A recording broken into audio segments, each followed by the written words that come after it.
Hello, this is Jake Light, Gaming Lawyer at your service. The video you're about to see is an edited version of my streaming of the Great Ace Attorney 2 Resolve on Twitch. If you like what you see, consider leaving a like or comment on this video, or subscribe to the channel and click on the bell to be the first to watch the latest content. Otherwise, if you want to catch me live and interact with me on Twitch, the link is in the description below. As always, take care, stay hopeful, but be critical. Enjoy the show.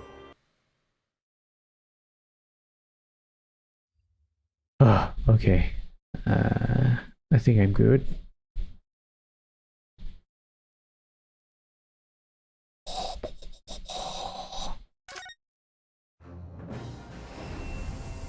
Alright. You woke up at 12 AM? Yes, you did. Alright, welcome back to another Great Ace Attorney session. It's been some time. I hope everyone's doing well. I'm doing this because I'm going for my VODs. I'm going to cut until this point to show that there have never been any time spent on Duolingo. In any case, yes, we'll be back with this one, and then we're going to be continuing a case where we are supposed to be defending someone that is very racist. Or even though their racism, they try to justify their racism, but I don't think it is justifiable. But anyways, let's see how we will be able to defend this person in court for the first time.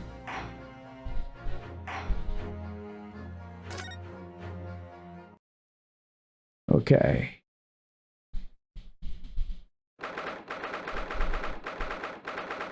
November 2nd, 8:56 AM.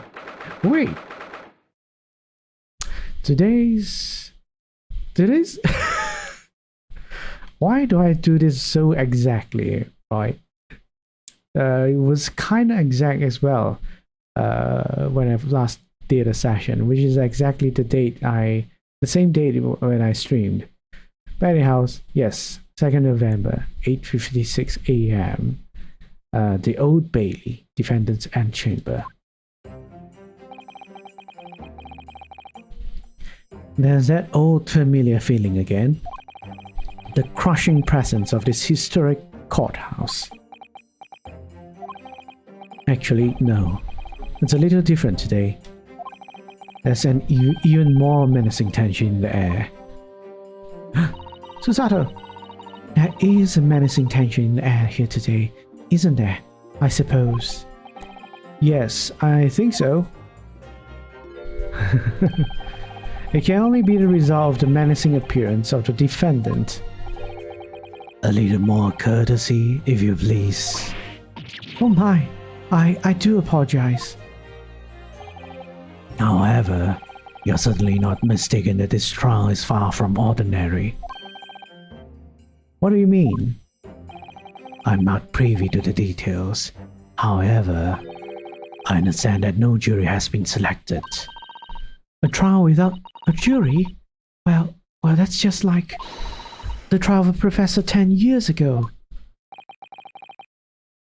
A closed court. Ooh, are we really not going to be using a jury system? Oh, I'd be so glad there won't be a jury section. Oh man. Oh no, this guy. Good morning, my dear fellows. Mr. Sholmes, I don't want you to be here, but it's okay. Have you made note of my hair, Miss Naruhodo? An outright victory for science, you must agree. To be perfectly honest, so much happened yesterday that, well, I completely forgot about your little hair problem. Ha! What to one man is a little hair problem? It's another day of drinking dubious potion after dubious potion. You have no idea how much a stomach ails me this morning. Oh dear, how awful for you. I'm afraid you only have yourself to blame, Mr. Sholmes.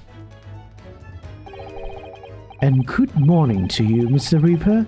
I'm delighted to see you looking so full of vim. And are you I see London's celebrated great detective is as active as ever. Oh, you exaggerate, my dear fellow. I compare to my paltry engagements with a few trivial cases.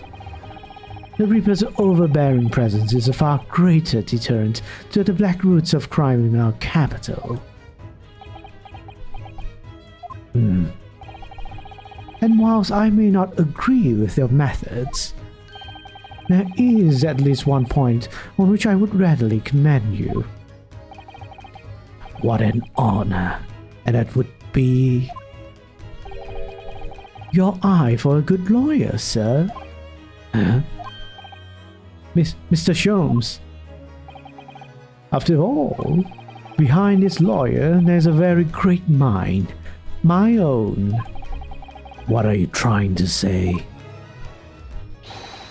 I wish only to say that you should be prepared for quite a trial, Mr. Reaper.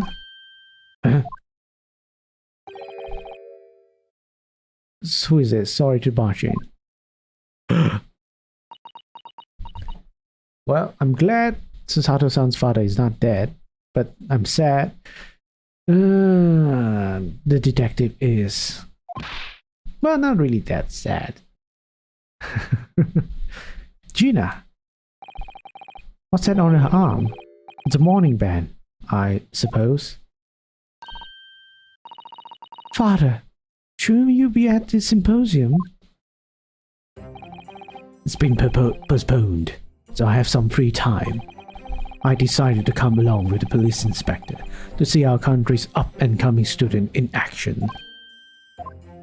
I shall be very interested to see the fruits of your studies over the past year.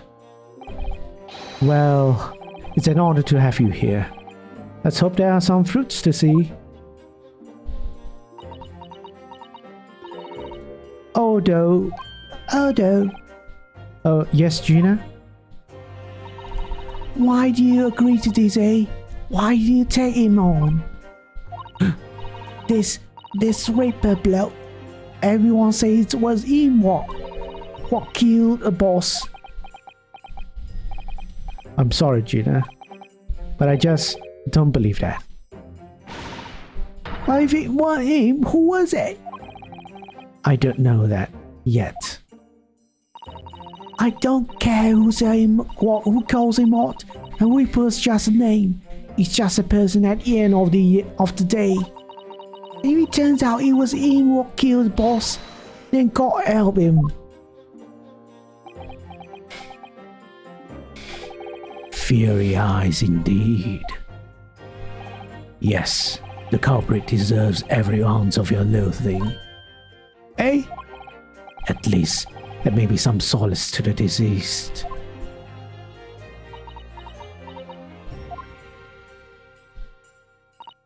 But please, Odo, get whoever did this for the boss. Oh, Gina. I hate feeling this useless, but there's nothing I can do. So you've got to find who done this, make the wretched pay. Counsel for the defense and the defendant.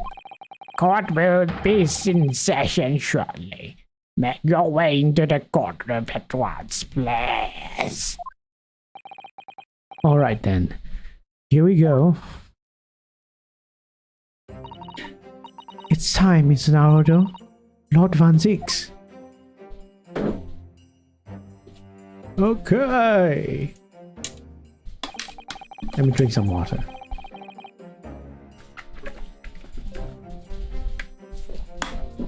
Ah. One who lost his treasured brother to a mass murderer. One who lost his treasured father in a foreign court of law. And one who lost the man who helped her escape destitution. All that misfortune, all that pain, on course to collide headlong in this trial. It's time to shine a light on all these dark events. And whatever truth is revealed, we're going to have to look it straight in the eye.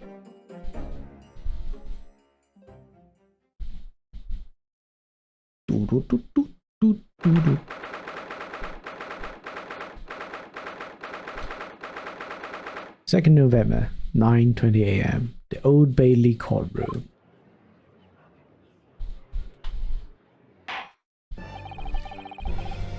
In the name of Her Majesty the Queen, I hereby declare this court to be in session. We are here to conduct the fair and just trial of the defendant, Baruch von Zieks. Counsels for the defense and prosecution, are you ready to begin? The defense is ready, my lord. Kazuma! The prosecution is more than ready. Oh, Kazuma-sama. I've been wishing to see you in court again for so long. It feels... But I never pictured it happening like this. I never thought I'd be facing you behind the prosecution's bench. The so-called Reaper of the Bailey has been a scourge like no other, undermining Her Majesty's justice system. Today, we must uncover the truth behind this scourge. In other words, this trial is going to be a lot more far-reaching than Inspector Gregson's murder. The truth revealed by these proceedings may have unpredictable repercussions to the judiciary. Accordingly, they are to be conducted as a closed trial, with no members of the public present, by Her Majesty's direct order. How will that work, my lord? The burden of all arbitration and adjudication falls on my shoulders. Therefore, as you will see, the juror's bench shall remain vacant today. If no members of the public are present, might I ask who is currently occupying the gallery, my lord? They are members of the judiciary, here to witness proceedings and ensure an equitable trial. Well, the equitable... not really. Members of the judiciary. Oh my, this is a very unusual trial already. There is, of course, another, unprecedented aspect to these proceedings on which I must elaborate. The counsels for the prosecution and the defense are both aliens of Great Britain. Is that right to say a person to refer to a foreigner as aliens? I believe it takes an outsider to see the truth sometimes. And as I stand here in this courtroom now, I'm quite certain. This is the reason why I had come to Britain. Kazuma? Very well. Let us commence proceedings. Prosecutor Asogi, your opening statement, if you please. Certainly, my lord. The incident took place on 1st November at just after 5 o'clock in the afternoon. The location was a building of flats on Fresno Street on the outskirts of the city. The victim's body was discovered there in an old single-room rental property. Yes, the Inspector Tobias Gregson, a name known very well indeed to this court. Not least for his miraculous resolution of one of this country's grimest cases 10 years ago. The Professor case. How sure are you about the time of the incident? Several witnesses on the street outside heard a gunshot, and all have reported at the same time. Yes, that's what Gina told us too. There were a number of witnesses. I have here a plan of the room. Okay. The victim was found curled up in one corner. A It's been believed that he was shot from the front at point-blank range and died instantly.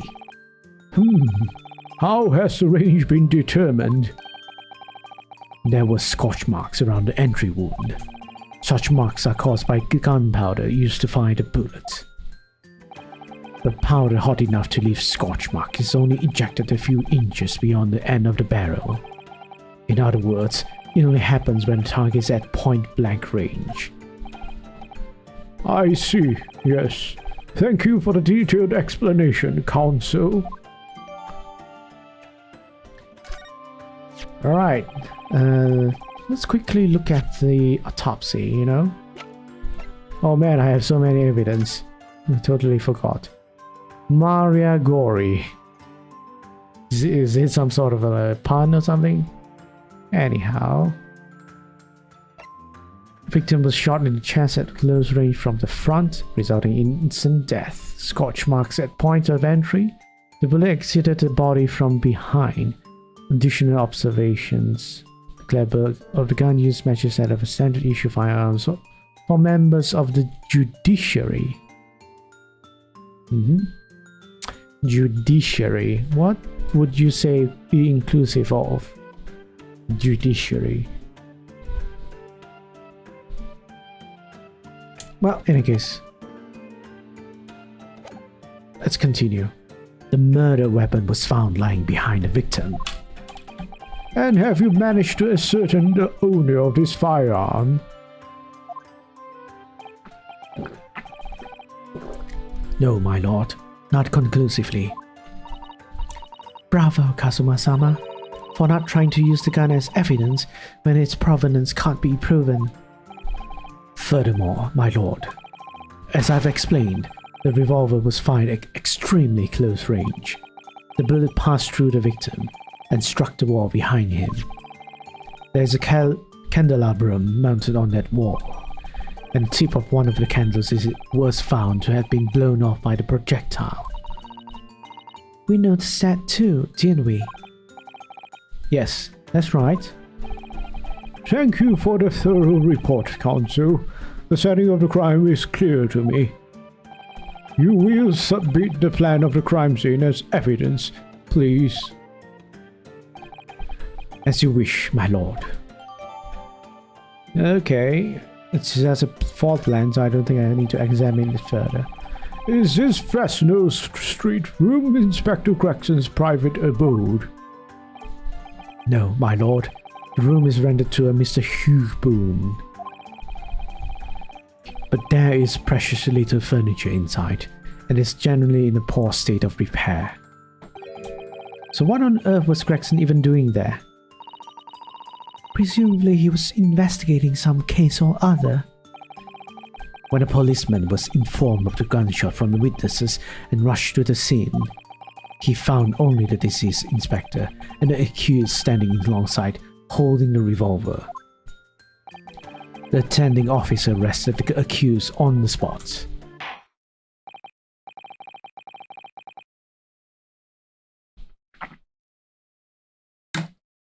So, the details of the case are clear. In that case, the prosecution would like to call its first witness.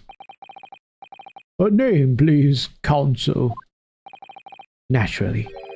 The accused himself. Lord Van Zix? As a prosecutor, he believes in the oath of office he's taken and will be compelled to tell the truth. Well, everyone should be telling the truth when you're a witness, though. Very well. Let the defendant take the witness stand.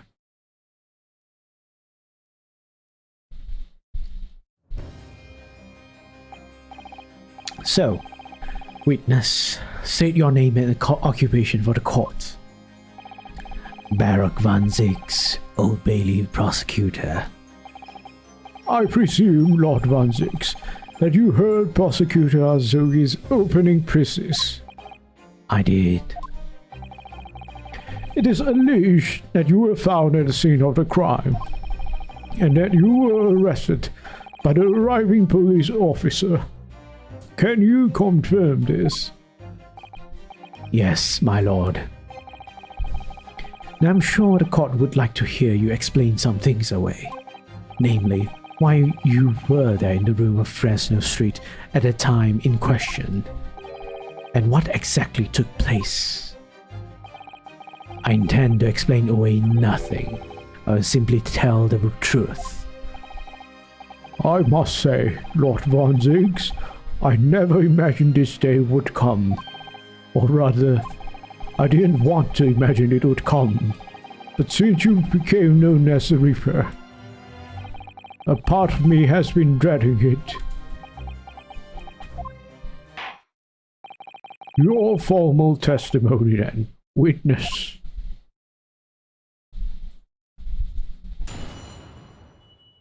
Boom, boom.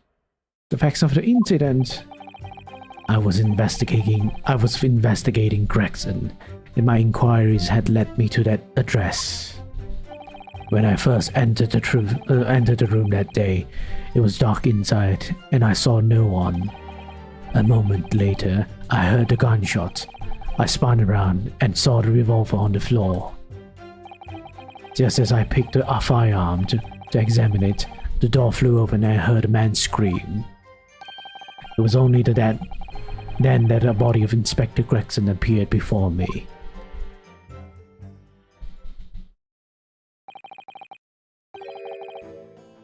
That testimony was the whole truth? It was. So, you heard a shot being fired in a room with no living occupants, and moments later, a corpse somehow appeared before your eyes. Is that it? You're right. You haven't explained away anything. In fact, that would barely qualify as an excuse. I thought you were my mute apprentice.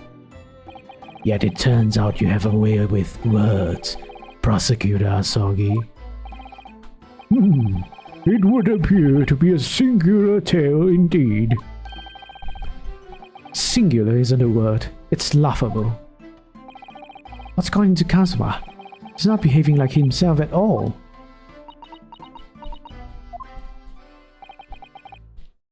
Very well, then. Counsel, you may begin your cross-examination. Yes, my lord.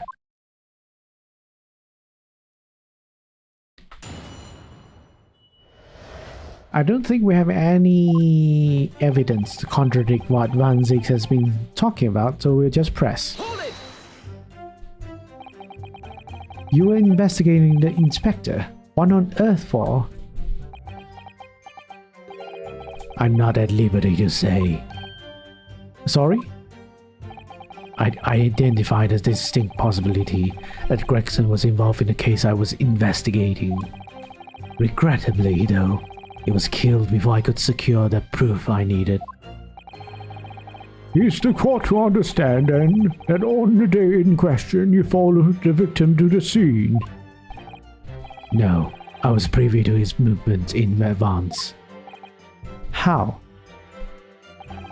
I stole into his office in the yard and consulted his diary. Oh, thank you for the hydrate.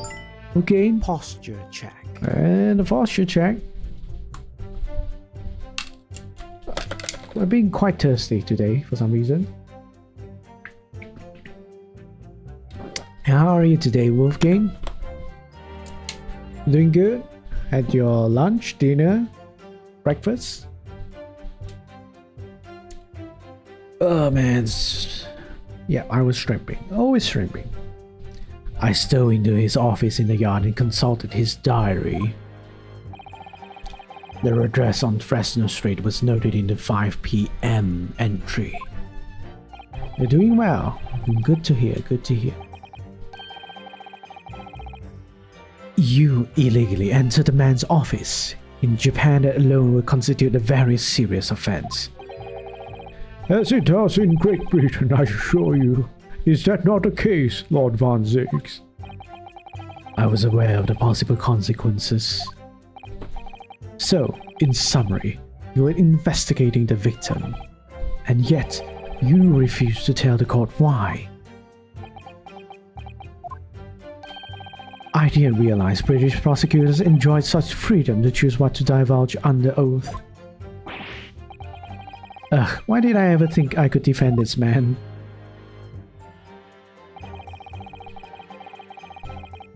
Hold it! Had you ever been to the address before? No, never. I only learned of the place as a result of my investigations into Gregson's activities. There was no light inside when I entered. It was all but impossible to make out anything. At 5 p.m., the sun would only just have gone down. Would still have been reasonably light outside. The room has a window, but it was boarded shut. Very little light found its way into the room from outside, so it was extremely murky inside. I would have noticed if the victim was already lying on the floor. There was no artificial light in the room, you say? You're quite sure? I'm quite sure that the part of the room where the body was found was very dark. I have a feeling there was a small oil lamp burning on his desk, though I couldn't say for certain. Look, Mr. Naruhodo. There is a small desk in the room just there, just here. Yes, I remember. There was an oil lamp on it, as well as a framed photograph. When I entered the room, I closed the door behind me and started towards the desk to investigate. Let me look. Do I have the oil lamp with me? I don't have the oil lamp. Okay, never mind. And what did you find? Nothing. I never actually reached the desk.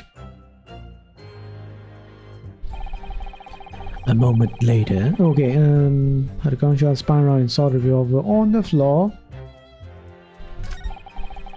Just as I picked the firearm up to examine it, the door flew open and I heard a man scream. It was only then the body of Inspector Gregson before appeared. Hold it! Okay, so who fired the gun? I have no idea. I didn't see anybody else in the room. But you say it was very dark in there? Yes, that's right. All I can tell you is I didn't sense another's presence. Aha! Then could it be that the gunshot actually originated from somewhere outside the room? No, that's out of the question. Oh. Without a doubt, the sound emanated from inside the room. I could smell the gunpowder. Ugh, this is going from bad to worse. And you say that's the point at which you noticed the revolver on the floor? Correct, and I foolishly picked it up. That was careless on my part. Presumably, then the gunshot you heard came from the firearm that you somewhat hastily took in your hands. In point of fact, my lord, I believe it did not. What? The barrel of the revolver I picked up was cold, and there was no smell of spent powder. But then, where on earth is the gun that was fired? Whilst I would like to oblige you with an answer, I'm afraid I can't. I, too, would dearly like to know that. Oh yeah, could I examine the gun again? I haven't examined the gun. So this is the type of revolver that's standard issue for the members of the judiciary then? Yes, and when I asked about whether records are kept about who they are issued to, I was told that for the past 5 years, they've been engraved with a unique serial number. Oh, but as far as I can tell, there's nothing like that on this gun. Which tells us that it must have been issued longer ago than that. Oh, I see. So that's a clue. So that's the only information. So this gun could be issued to too recent, at least. Ah, man, I have my suspicions of who the person had killed Gregson, but okay. We're gonna find out.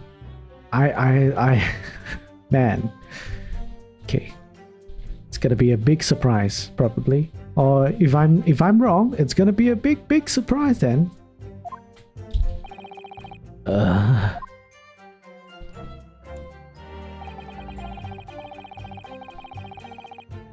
it! A man, you say? One of the witnesses, I presume? That's right. One of the street merchants working on Fresno Street. Who are these merchants? A number of them had set up their stores directly beneath the boarded window of the crime scene. A match seller, a newsmonger, and a peddler. They've all given statements saying they heard a gunshot. And without thought of danger, they ran inside to see what had happened. Yes, Gina told us about that yesterday, didn't she? They burst through the door with some force, it would seem. They did, and almost gave me a heart attack in the process. Well, you're supposed to be the Reaper. The first man to come in immediately noticed the revolver in my hand and fled. A policeman patrolling Fresno Street heard a commotion and was able to arrest the accused shortly after the incident occurred. Anyway, the man's scream drew my attention in that direction.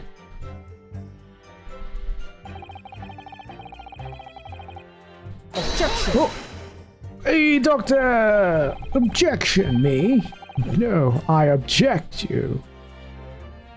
What do you mean by that? In what way did the body appear? Cheese nachos? Why, you want any cheese nachos or are you eating cheese nachos? Also, I think you are going to be working, right? I believe so. I honestly can't explain it, but it's the truth. As far as I was concerned, the body hadn't been there until that point, and then suddenly, there it was. Did you perhaps hear the sound of the victim falling to the ground just beforehand? At that moment, what I heard... Oh, man! That's bad. That's bad. Doctor, how are you though? Are you doing okay? Are you recovering? Was it recent? Was the sound of the floor flying open and the scream of the man who came inside first. Nothing more. I see. After the man fled, I examined the body. I was stunned to find that it was Gregson. Most curious circumstances indeed. How the inspector was killed, or how his body seemed to appear out of nowhere, I have no idea. Objection! Pretty good, got positive on Monday, but my symptoms have been pretty mild, like a normal flu. Oh, okay. That's good to hear, I'm assuming the vaccine is working its charm. Surely the court has heard enough. My lord, the cross-examination has clearly revealed that the accused, Baruch Van Zix, is lying on multiple fronts. What? What is that supposed to mean? Is Kazuma a bad guy now? Yeah, Kazuma is the prosecutor. Not necessarily the bad guy, but we'll see if he really is a bad guy or not. Good gracious, counsel. The defendant is lying, you say? The defender is lying, you say? In his testimony just now, he claims that he failed to notice the victim's body because the room was dark. That's correct. No, that's impossible. As proven by this candelabrum. How does this prove anything? If you examine the tip of the long candle, you can see it has been blown off by a powerful impact. Did I mention why he faked his own death? He didn't exactly fake his own death. He really sort of like almost died.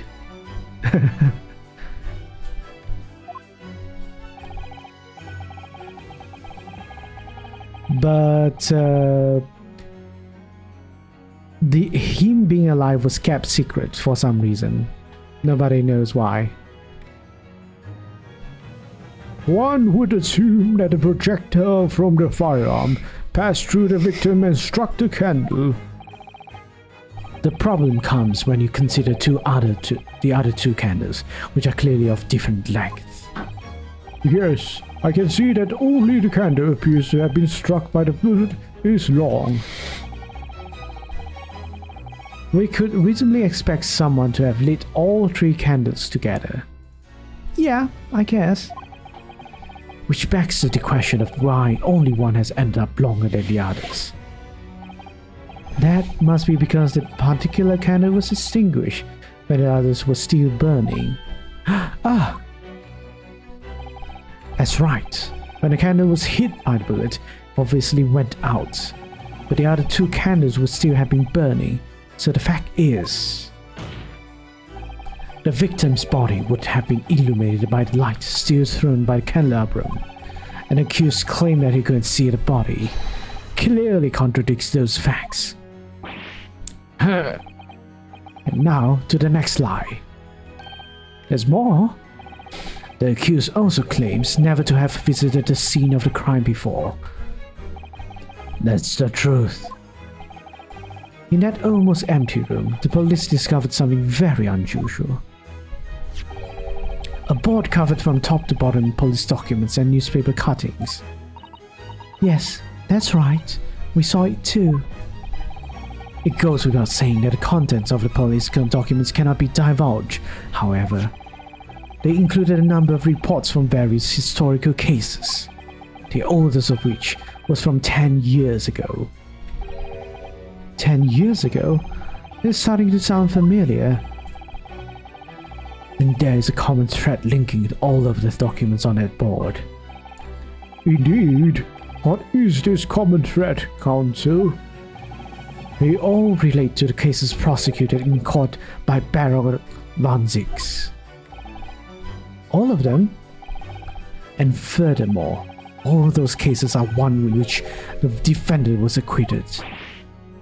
Good Lord! Interestingly, none of those defendants are alive today, because all of them have been sent to their graves by the Reaper. Ah! Oh no! In short, that dingy little room is the Reaper's secret hideout and his base of operations. The Reaper's hideout? And yet the Reaper could claim never to have been to his own secret hideout? No one would believe that. No, the truth is, we've been looking at this backwards. Backwards? Explain, Counsel. Inspector Gregson was investigating the identity of the Reaper. When he discovered the location of the man's secret hideout, he was killed.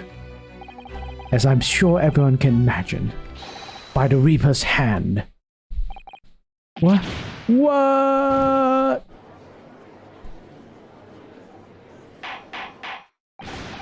Order! Order! Order! Very well. I hereby state the current opinion of the court.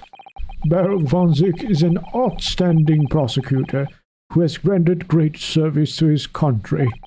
However, it is with deep regret I must concur with Prosecutor Asogi's contention that the defendant's testimony exhibits a number of stark inconsistencies with the known facts. All I have done is state the truth as I know it. Kazuma's done a brilliant job as ever. He's drawing on his experience as a defense attorney to build his prosecution case. And it's formidable.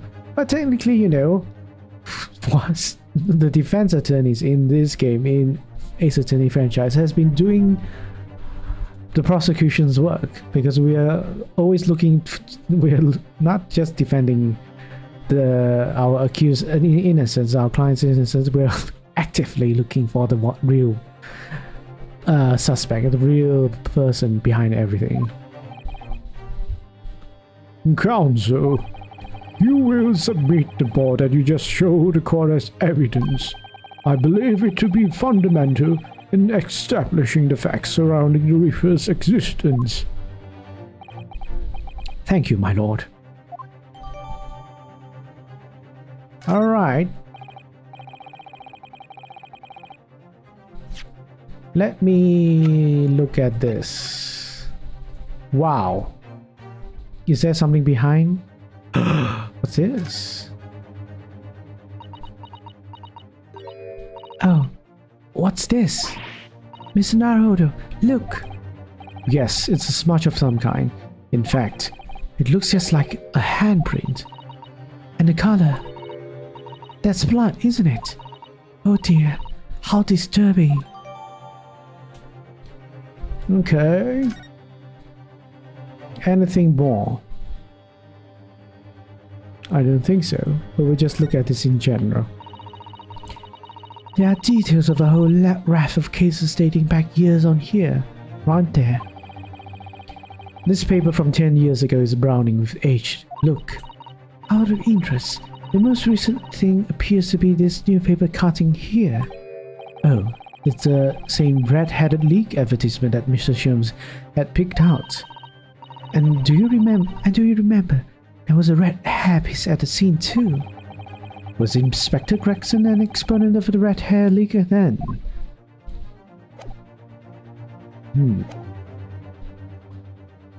And now the prosecution would like to call new witnesses to the stand. Witnesses who saw events unfold on the day in question. They were mentioned in the previous testimony too, if you remember. Yes, the street sellers who heard the gunshot and went running into the room. Very well. Lead the witnesses in. The defendant may step down from the witness stand. Certainly, my lord.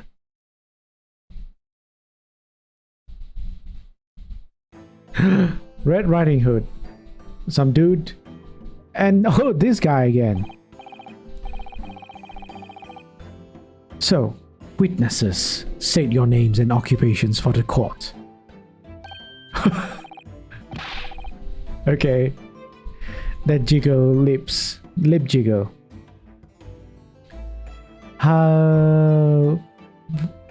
What accent or what what voice should I give this person? Names? Why we don't use names? Far too fancy for the likes of us. We're just free and easy. Sell what we like, leave where we don't want to live. I could give them all a vacancy as they walked out of Fresno and spit a few words into others for them. Oh, would I be right in assuming that all three of you make your living by selling wares on the street? Yeah, everyone calls me Gossip. I sell jaunty tidbits to passerby, you know. Jaunty little tidbits. Got an absolute smasher for you, sir. Right up your channel, it is. You might need to just check on that lips. It might be some sort of allergic reaction. 6 is the price, and not a penny less. Wait, you're actually trying to sell it to me now? Oh, come on, sir. Don't tell me you're not interested. Try the man. Give him the money and see what it is. Pay the man, counsel. Alright. 6 pence it is. You won't regret it, sir. Now, got your listening ears on? Just between us, a young couple of Slide Street have just had twins. Uh-huh.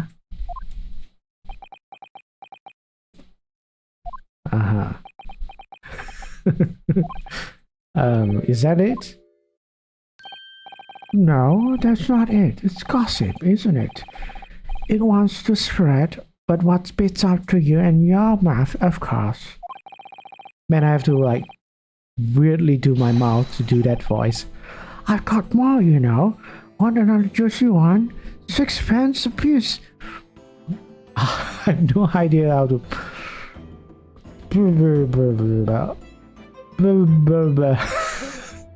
I'm sorry. I'm sorry. I'm curious, yes, about what's going on just under that fat bottom lip of yours. Namely that unusual bruise, whatever it is that's poking out from under your collar. What about the next witness then? What name do you go by and what do you sell? Me? I'm Venus. That's what everyone calls me. Funny, innit? I sell these lovely little fireworks to all the local school kids.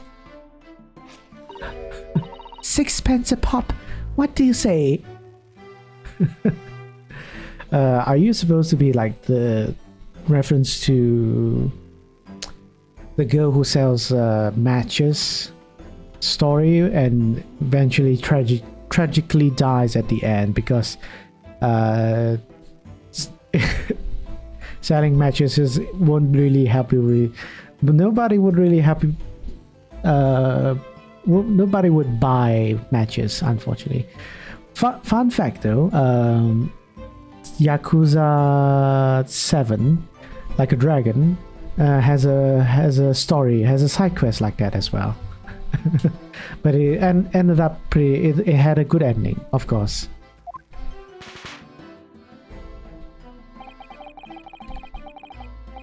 You weren't exaggerating with litter. Do they actually sell? Oh yeah, the second years can't get enough my Venus firecrackers. Especially when I tell them if they get 100 they could blow up the school. Not the most savory ideas, young lady. What do you say then, eh? Want to part with 6 pence for a pop? Wait, what? You want me to buy one? Tell you what, I'll tell you in one little secret. If you get 100 of them, you could blow up the whole courtroom. Try the woman. Give her the money and see if she's right. Pay the woman, counsel. Alright, I'll buy one. Lovely stuff. Right then, this is something a bit extra, just for you. The Venus Special, only 600 pence. 600? It's 100 of my regular fireworks. Nothing little about that, is there? And there'd be nothing little about the punishment if I blew up the Old Bailey either. Why? Oh. Okay. And the last witness. What name do you go by and what do you sell? Let me look at the firecrackers. I'm pretty sure this is gonna be relevant, but apparently I can't examine it. Strangely. Nothing to examine, I guess. Nothing unusual about it.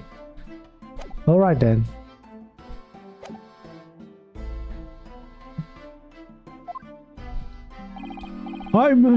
Think of me. Think of all sorts of thoughts. I think, therefore I am. I am, therefore I think. Because I stand here on the street watching this world go on about me. They call me the Observator. Get out of it, my man. Everyone calls you Sandwich and you know it. So, you don't actually sell anything? Problem share is a problem health. As they say, I give advice, I do, and think what it means. I don't actually say anything, no. Come to think of it. Pity. No more purchases today, please. Well, we have quite a cast here, it seems. They conduct their business on Fresno Street from morning until night, my lord. And always in the same place, directly adjacent to the crime scene. I see. and thus they heard a gunshot, I suppose. Not only that, but they were very brave. They very bravely ran inside to see what was going on and witness the crime. Well, I'm back at, I thought, just between us.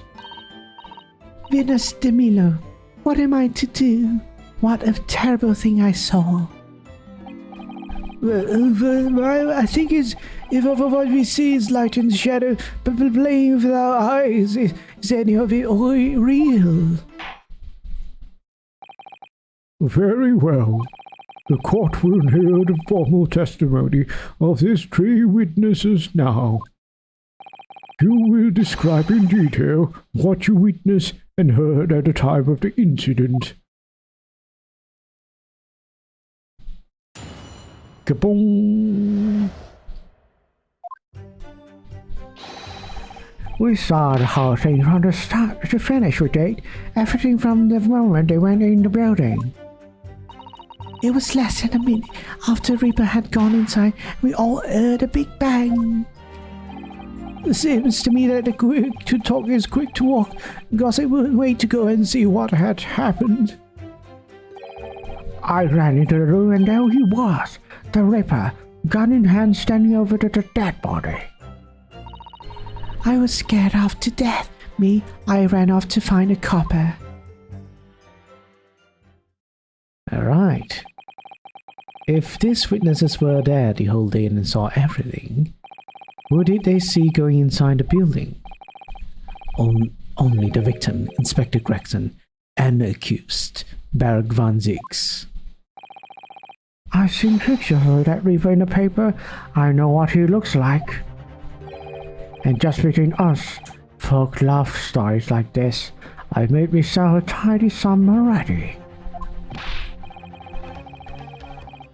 But wait, the room was just one of several flats in the building. Someone from another flat could have done it.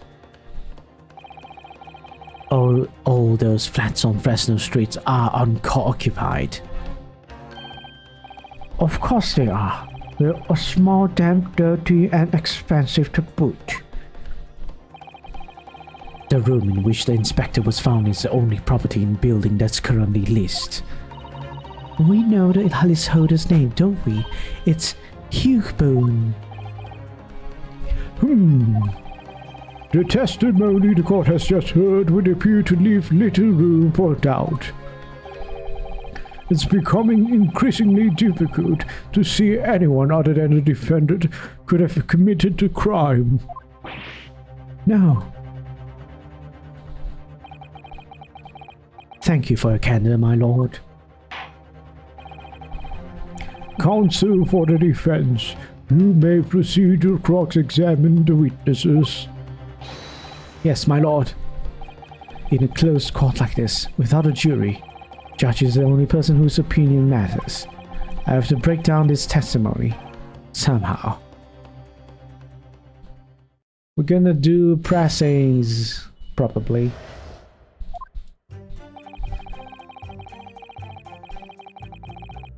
Hold it!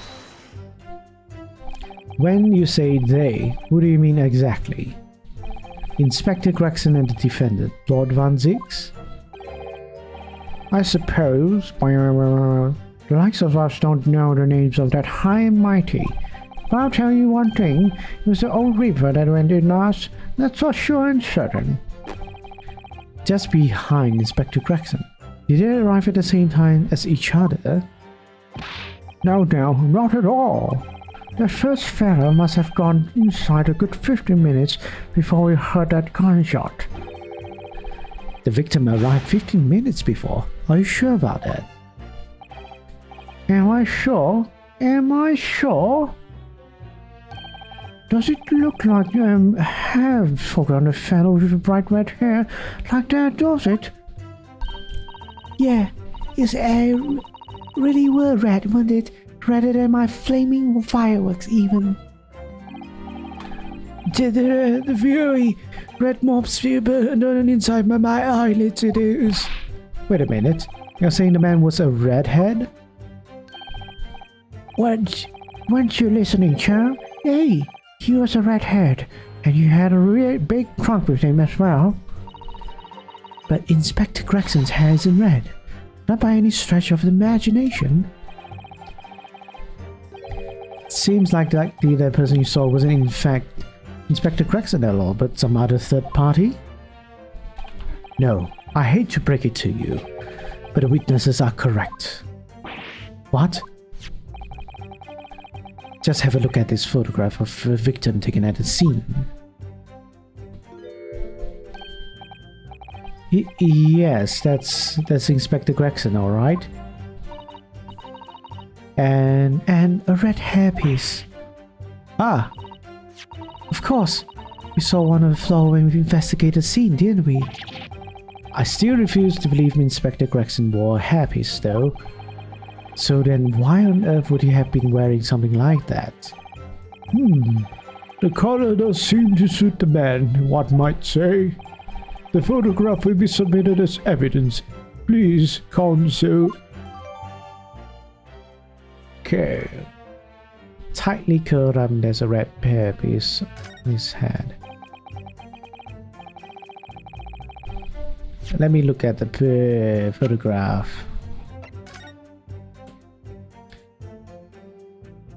It doesn't look like he's wearing it. It looked more like it's put on him rather than, you know, him wearing it. And is there anything else suspicious? No, I don't think so. What became of that trunk that the red-headed victim was supposedly carrying? I was informed that no trunk was found at the scene. So he just disappeared? What? Do you expect us to have been watching the building every second, do you? We definitely saw him in the dock going in, though. No question about that.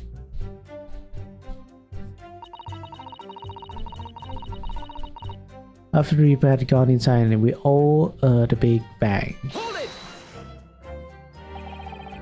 By which presumably you mean the gunshot.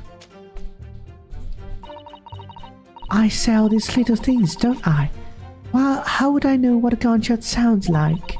I've always thought it'll probably sound a bit like this, doesn't it? And you say that you heard the noise almost as soon as you saw the victim here enter the building. That's right. I was almost straight away. Bang, it went, just like that. Well, he's the Reaper, isn't he? It's what the French call a fait accompli. When the Reaper's around, people are going in the ground. I mean, that's what he does, isn't it? I think we get a message. The Reaper couldn't allow the inspector to leave after he discovered his secret hideout. There can be no clearer motive for the crime. Yes, it's certainly an eminently credible motive. Great. And at that point, you ran inside. Is that correct?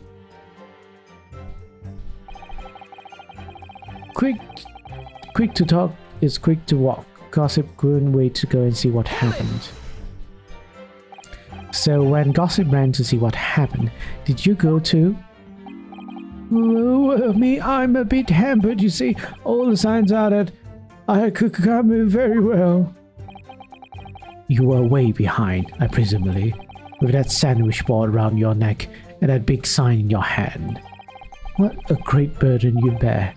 Pardon me for asking, Mr. Sandwich, but is it possible you and I have met before? I'm not anybody, me. The signs are what makes me who I am now. I am, therefore I am. So, you weren't employed as an omnibus driver just under a year ago then? I might be mistaken, but I believe his trembling has intensified, Mr. Naruto. Yes, I agree. It's clearly been through a lot. Turn down. King Henry Street and the Black Widow's arms is just here. I have no idea what that means. Oh dear, you've made him hide behind his sign. Life is full of surprises. Okay, we didn't really get anything out of that. Okay. So then, you were the first person to arrive on the scene, is that right? That I was. I kicked the door open like a professional. I did, and yelled out, "What's going on here?" Lord Van Zyx claimed all you heard was a man's scream though. And was it dark inside the room? No, not dark at all. There were candles burning on the wall. Really? There were fellow collapse on the floor. Just between us, it's the first thing I noticed when I got inside. Ah, I see. I feel like the middle guy is lying. Something. Even though Lord Van Zyx claims not to have seen any such lights on the wall. Well, the next thing I noticed was someone standing right beside the body. The accused, Baron Van Zyx. That's right, the pale-faced Reaper himself. I was a little shocked, I won't deny it, but I'm no lily-livered coward. I stood my ground and gave the Reaper a cold, hard stare myself. Excuse me. Excuse me? Do you have something to add, Mr. Sandwich? There's really nothing to me. Empty in the head I am. Just 2 slices with no middle. So I don't know what you could want with me. I think that maybe you just remembered something. Having heard Mr. Gossip's last statement, I mean. What I think is we're all nothings really. We tried to dress ourselves up as something else, but at the end of the day, we're all just street sellers. That's enough of you, Sandwich. Keep that trap shop now. Unless you want us to make you into a real sandwich. When he saw the Reaper, he fell clean over on his backside. That's it? Oh, you rotten beggar. I told you to keep that a secret. He screamed, he did. Screamed and scrambled on all follows. That's why all I wanted is just to say. Mr. Gossip, is this true? The floor was that slippery, that's right. Well, planted my hand in the filthy pool of blood, didn't I? Yuck. What? A pool of blood?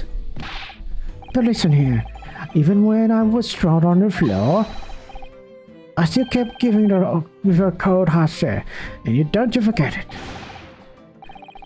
Let's just go back a little. Did you say you got blood on your hand? I did, eh? Happens to be best of us at times, doesn't it? So I was scared, so I slipped over. We can keep it just between us, can't we, eh? No, Mr. Gossip. I'm going to have to ask you to add that information to your formal testimony. Oh, if I must. The witness will amend his testimony to include the aforementioned details at once. Ah, you got something to think about, Kazuma?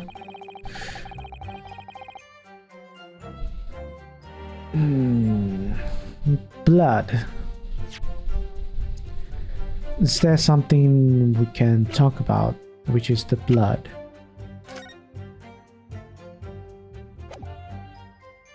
I feel like I need to present this.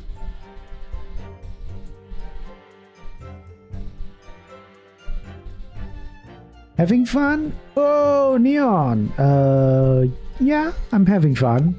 It's a Saturday. Of course I'm having fun doing all voices and such. Hold it! But how are you, Neon? Have your dinner, supper? Probably. It's dinner supper time over there, right? Probably supper, if you have supper. You wipe your hand on the floor. Well, who wants blood on his hand, eh? Horrible stuff. Maybe I might have I've done it. No, And you didn't think that might be a problem? Does it really matter if I have a few grubby handprints on the floor? They'll get cleaned up in the end, won't they? Don't make such a fuss. That's a message from all of us. Is something wrong, Counsel? No, my lord. I didn't remember anything in the report about bloody handprint on the floor. That's all. Don't come at me with all that. You can't intimidate me. I know what I did. I wiped it off on the floor, the blood. I wonder, could that be what happened? Mr. Naoto? It's almost midnight. I've been struggling slightly, failing to not pass out too early. Hopefully Duolingo wasn't too unpleasant earlier. It wasn't. It's not too bad at all. Not bad. But why are you trying to stay up? Stay up though. If you're tired, you should get some rest. All right, Neon. That's pretty late. I guess it's the same. You're in the same time zone as Melon then, because for Melon it's also almost midnight. I don't have all the answers yet, but I think we may have just uncovered a vital clue.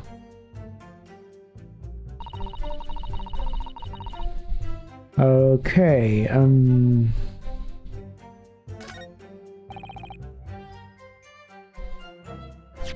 I feel like I need to present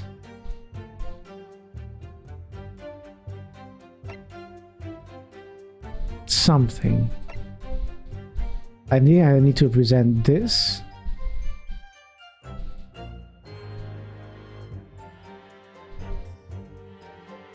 Let's press this one. Can I contradict it with this one?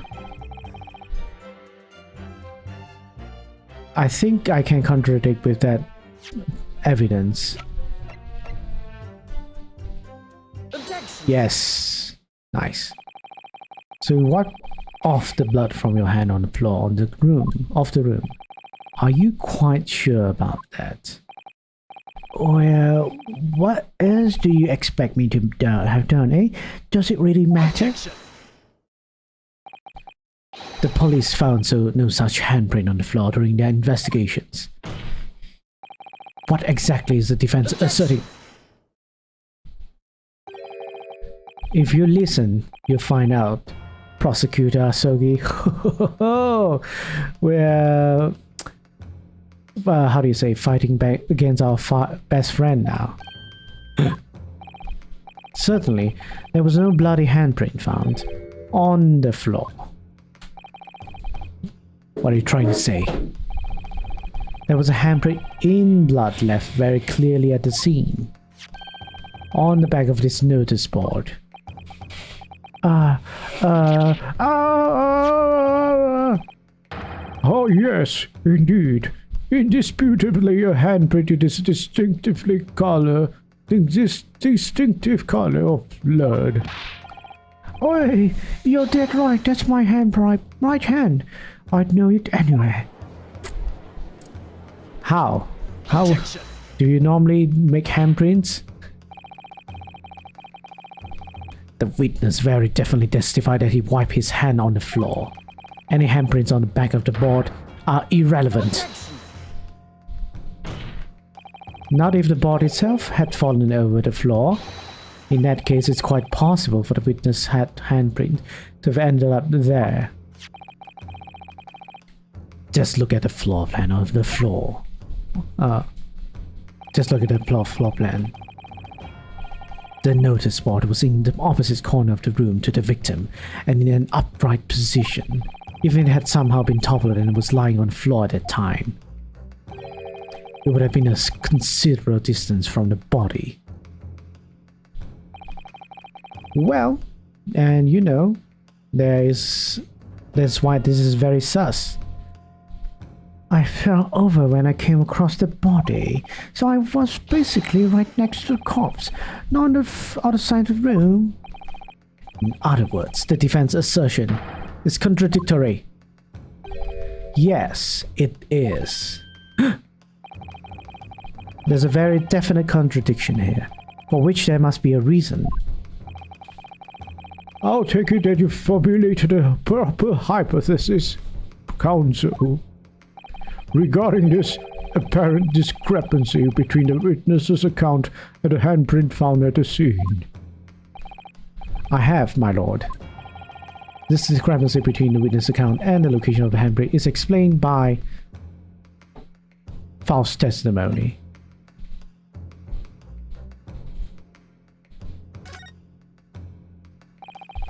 The witness claims to have wiped his bloody hand on the floor, yet no sign of that remains at the scene. The simplest explanation is the witness is lying. Objection. Just because it's the simplest explanation doesn't make it the correct one, Yunosuke Naruto. Ah. Posting perjury simply because it suits you. You bring shame on your Japanese heritage. No! Wait, no? Not lying? Okay. Okay, so not lying. I don't remember fostering that kind of simplistic thinking in you. Since when were you my father? Anyway, I was always taught to consider all possibilities. And show me. Should be a bloody handprint on the floor. So where did it go? I'm ready to give proper... Alright, let's do this again. The board was moved.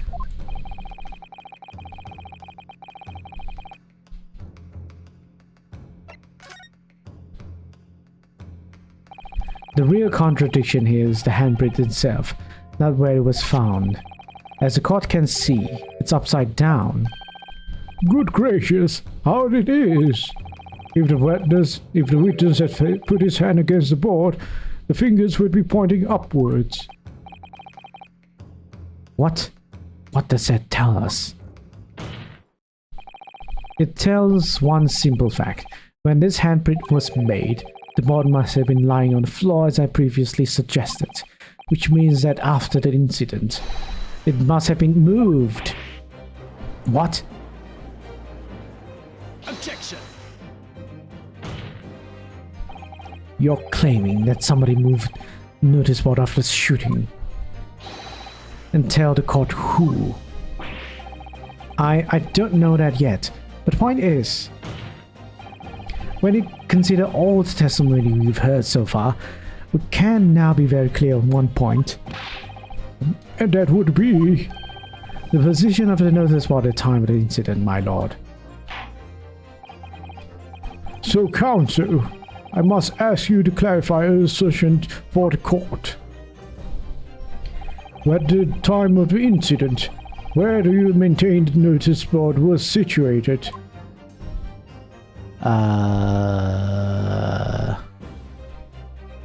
I would say here.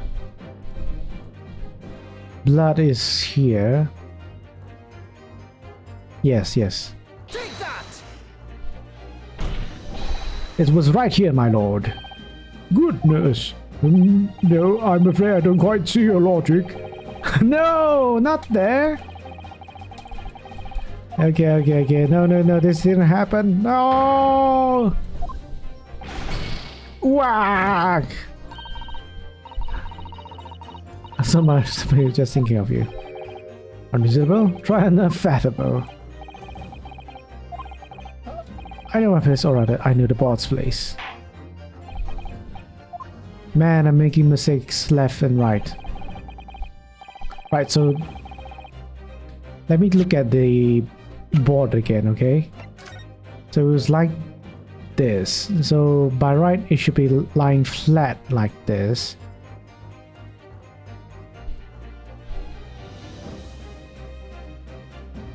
Right? And the only possible situation where it would be like that if it was here, right? Either here, if it was like up straight here, fell down, it was already down, and touch, and handprint would be right on his right hand. Boosh. Are you asking for backseat or thinking out loud? I'm thinking out loud. I'm thinking out loud. Or if it was here, if it was down. And should be here, right? Or here or here, here or here. Let me think. I'm trying to imagine this. It's very hard to imagine. If the board is like this, if it's like that, is it possible? If the board was like this, if it was like this.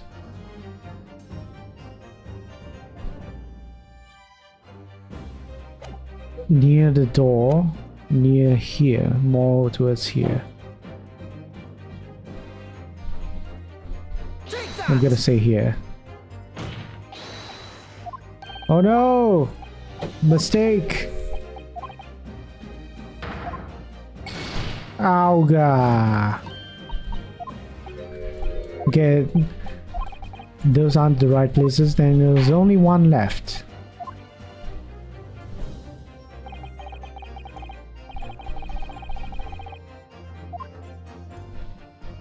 Over here.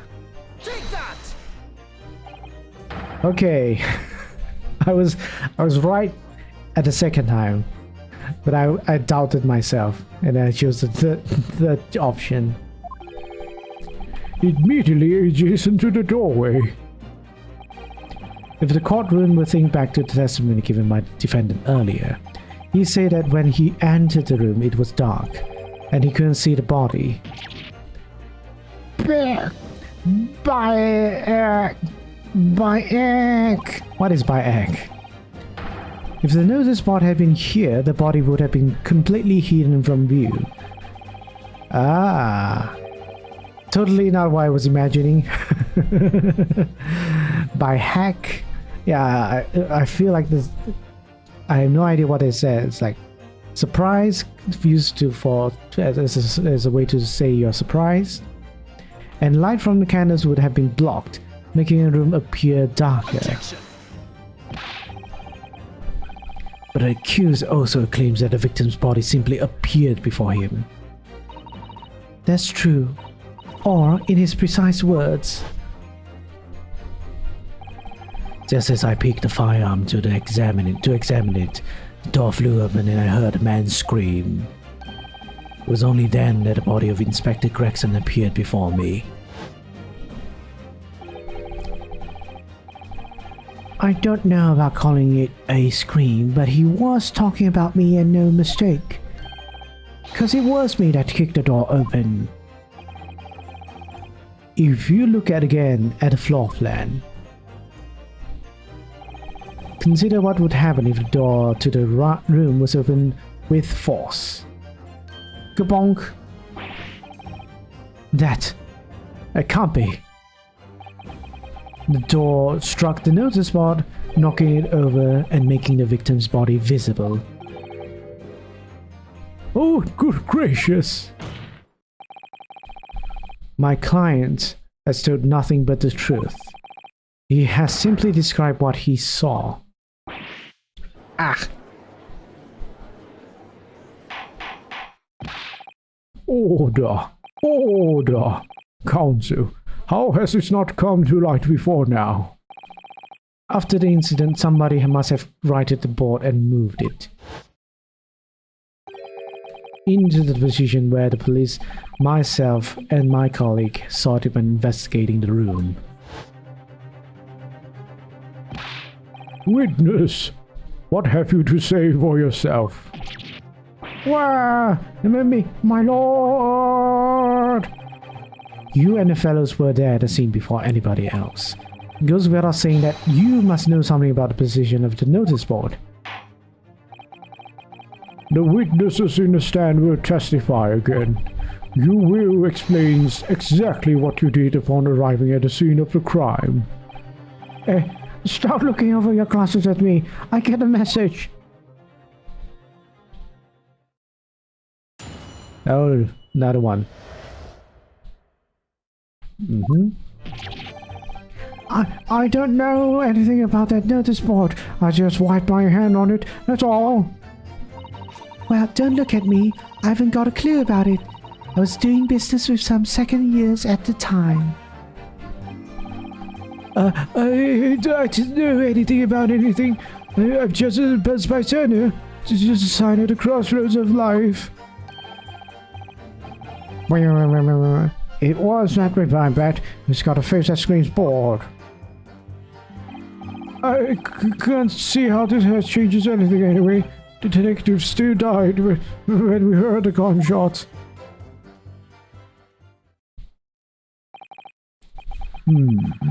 So none of you can elaborate further.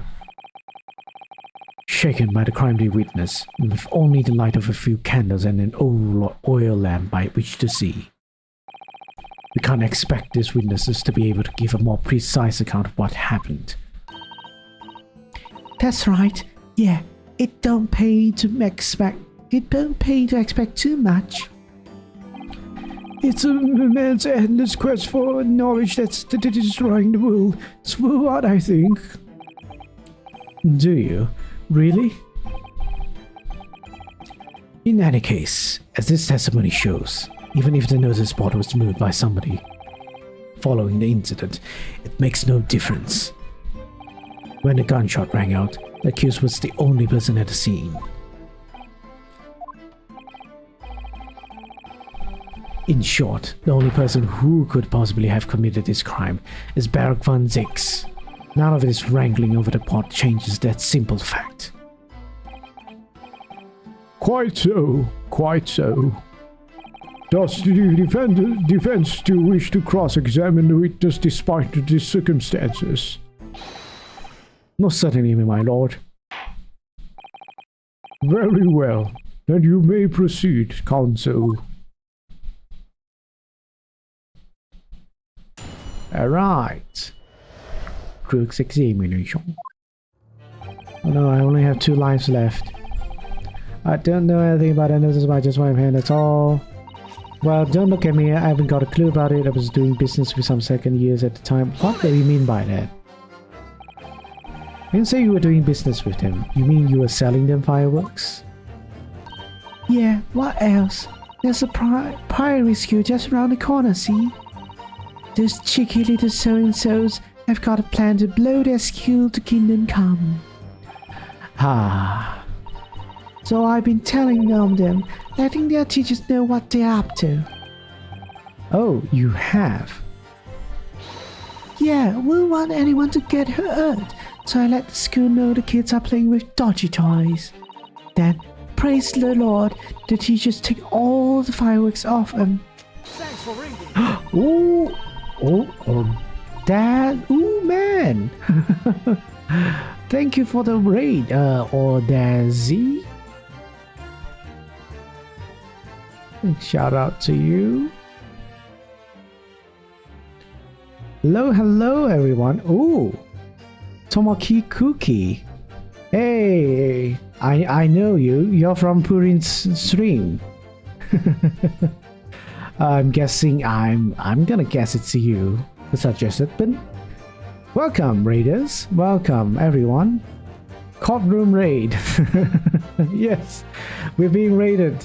How inorderly, but I appreciate it.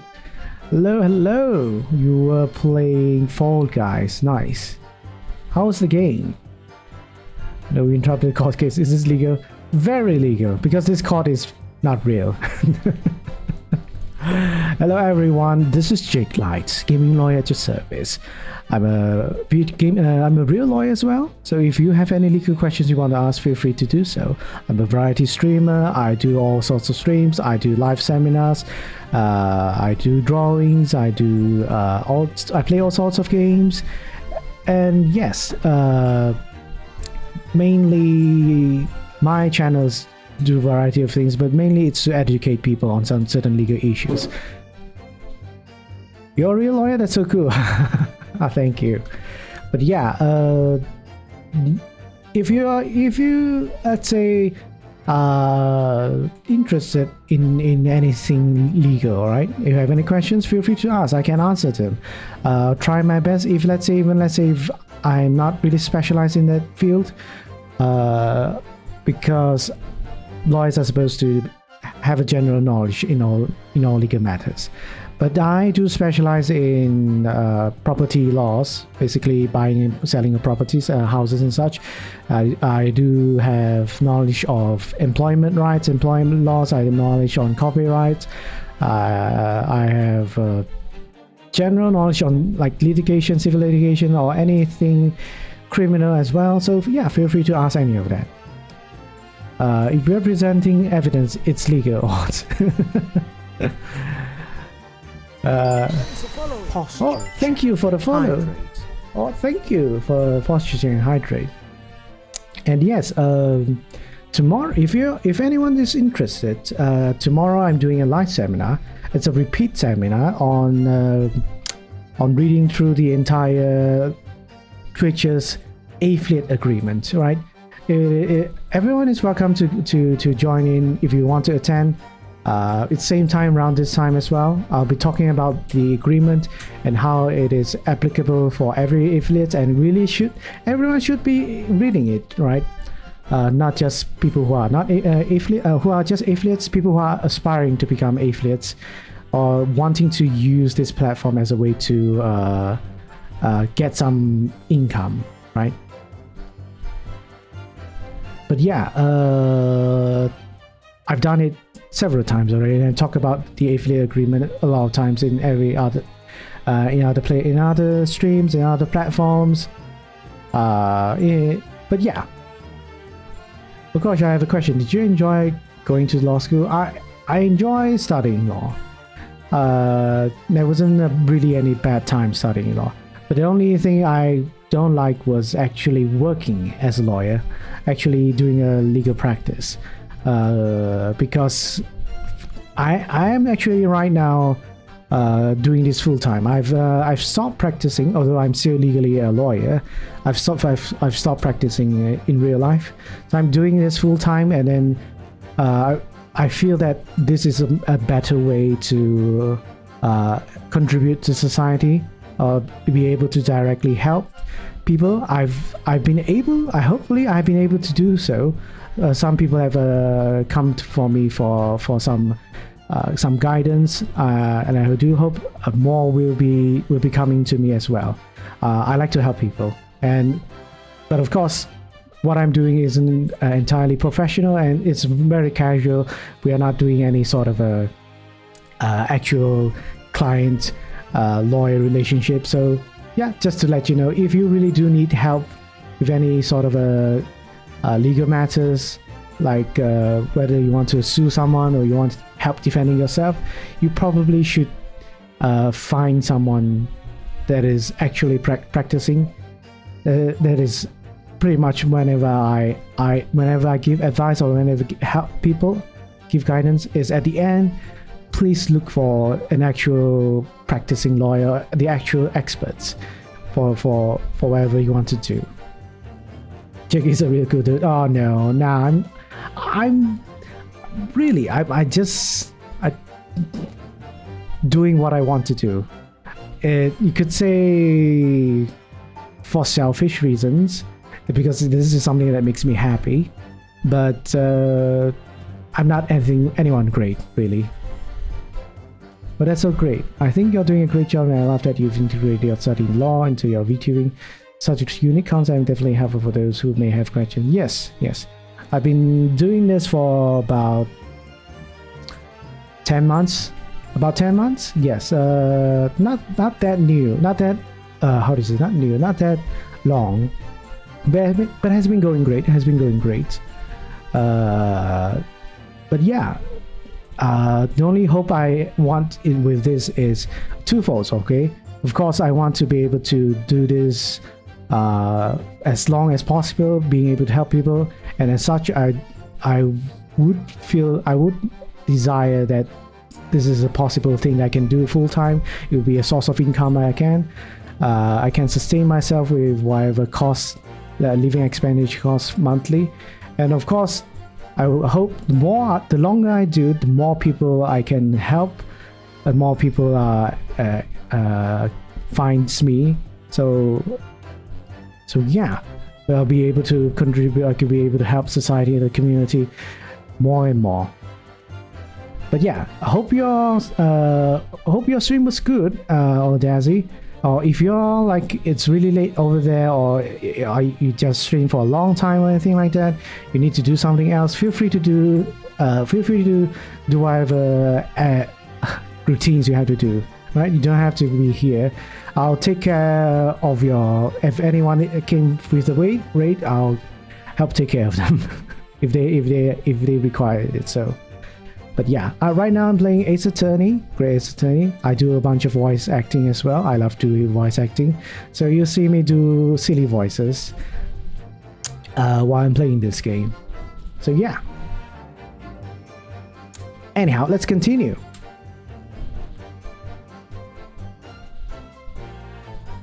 I love Ace Attorney games. I'm gonna say and watch. Oh, okay. If you're okay, if you're feeling fine with it, okay then. Right. And then praise the Lord again. The kids all come back to me to buy more. Everyone's happy, see? What a record. Course, and sometimes the teachers give a little bonus to thank me for let them know. It's a busy old life, selling explosives. Venus is skillful goddess indeed. Well, telling barefaced lies is kind of my thing, really. I'm ever so good at it. Oh, what do you have to say, old man? Excuse me. Something wrong, Mr. Sandwich? If I say it was, could we just leave it at that? Would that be the end of it? No. Did Miss Venus' statement just now bring something to mind, perhaps? Philosophical thoughts. Deep philosophical thoughts. Let's say there was a great liar, and that great liar said without batting an eye, telling barefaced lies is kind of my thing. I'm ever so good at it. Will those words of hers be a lie too, or the truth? In which case, she's not a liar. Oh, it's a hellish paradox, that one, don't you think? Yes, you're very philosophical, ex-omnibus driver. Man, that really took a toll on you. And he is a recurring NPC in this game. I'm not entirely sure, to be honest, but it seems to me you're suggesting Miss Venus has been lying. Are you?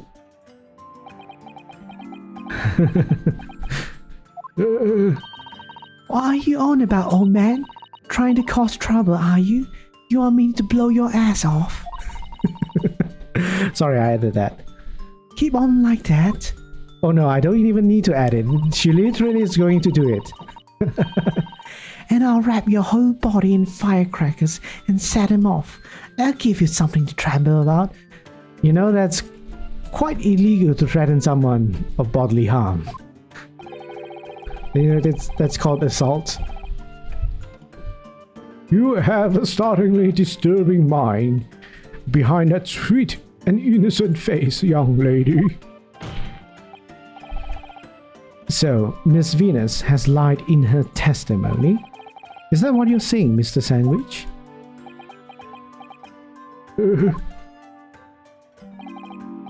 Well, if it means I'll be burning in hellfire for the rest of my days, so be it. Yes, that's what I'm saying. Can you elaborate, please, sir? Old blabbermouth here headed for the room where the gunshots seemed to come from. But there was someone else who crept up the stairs behind him too. That's right. It's a rotten lie over there.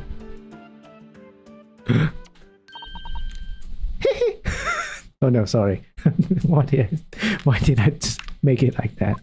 Make it sound like that.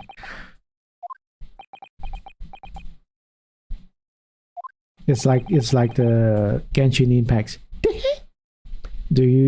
Do you mean to say that you did in fact betake yourself to the scene of the crime after all?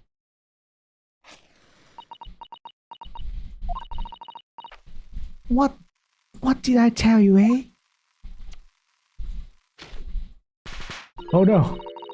I say I was a good at telling barefaced lies, didn't I? Yes, you mentioned it. Well, that revelation rocked the whole courtroom, didn't it? Who knew firecrackers packed such a punch? So you indeed visited the scene of the crime, did you? Young lady, good grief. Well, now you come to mention it, I suppose perhaps I do clearly remember climbing the stairs to the rooms, yeah? Either you clearly remember it or you don't. Well, I shall consider a fitting punishment for this perjurious act later. Yes, it's perjury. You quite literally lied. For the time being, you will immediately amend your testimony to reflect the truth. Oh yes, my lord, of course.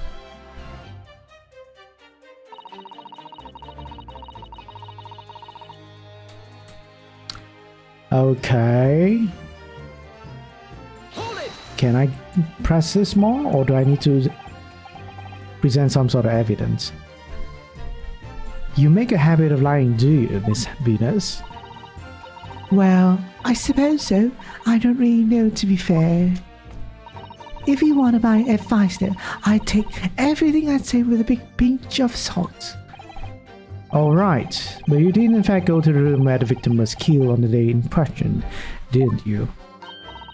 Oh please, as if I would. I can't think of anything more terrifying. The truth, please. Oh, well, alright, just a bit then. I mean, a girl my age is curious about stuff, you know. Did you touch anything at the scene? Oh please, as if I would. I mean, there was a dead body on the floor. The truth, please. Well, alright, just a bit then. I had a look to see if there was anything I could sell. So I did give the place a once over, with nothing to write home about. Right, now I hesitate to ask, but you didn't move the notice board by any chance, did you? Oh please, as if I would touch anything like that. Just a few bits of loose changes of all I had. The truth, please. Well, alright then. I thought there might be something worth having underneath it. Bro, I'm losing hair because of Venus. So I blasted the flipping thing. Sorry, flip the blasted thing. The coroner is blasting. You're telling us that you did move that board. I think that did slip out, didn't it? What? You deaf barn pot. I don't believe it. The girl doesn't think. So, did you find anything then? Something that you might have taken, perhaps, to sell? Oh, please. The truth now. I might have found this old pocket watch under the notice board, I suppose. But if you're drunk like this, can't be worth much if Fireworks blasted herself. Oh, Gina. So it was you, was it? You're the one who took it. What took it? Sorry for anyone who is a Londoner or British or someone who has a what do you call? Cockney accent. I'm doing a very bad Cockney accent. Gina. Young lady, may I remind you where you are? That watch there. It was a present to Inspector Gregson from the yard for a big case he solved 10 years ago. The professor case, no doubt. The boss used to wind up every evening without fail when he was waiting for his grub to come at the pub. I see. I swiped it off him once and blimey was he upset. He gave me a right ear though. Say he hadn't missed a day in the last 10 years, polishing it and winding it. It meant the world to him that watched it. Possibly not the best thing to go diving for then. It's not all that though. I took it to James and I to ask how much it was worth, but the old dealer wouldn't touch it. Wouldn't give me a penny for it, say it wasn't working. Knocked about and worthless, he called it. I knew I should have lifted it.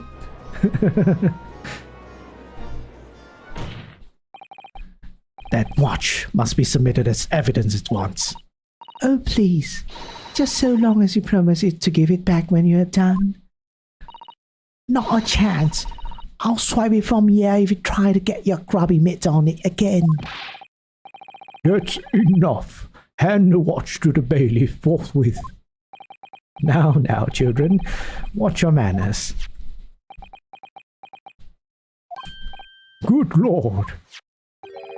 The glass appears to be broken. More than likely, it shattered when the inspector was shot. It doesn't take any more either. Which is why James didn't want it. What a waste, eh? Yes, indeed. It appears to have stopped at the hour of 5. Exactly when the gunshot was heard, Nan. Which supports the prosecution's claim, of course. Yeah, I got evidence. Time to look at it.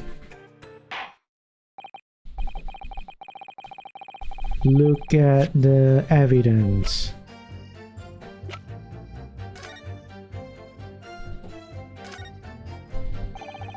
The glass over the face really is badly cracked. What a shame when the inspector clearly looked after it so carefully.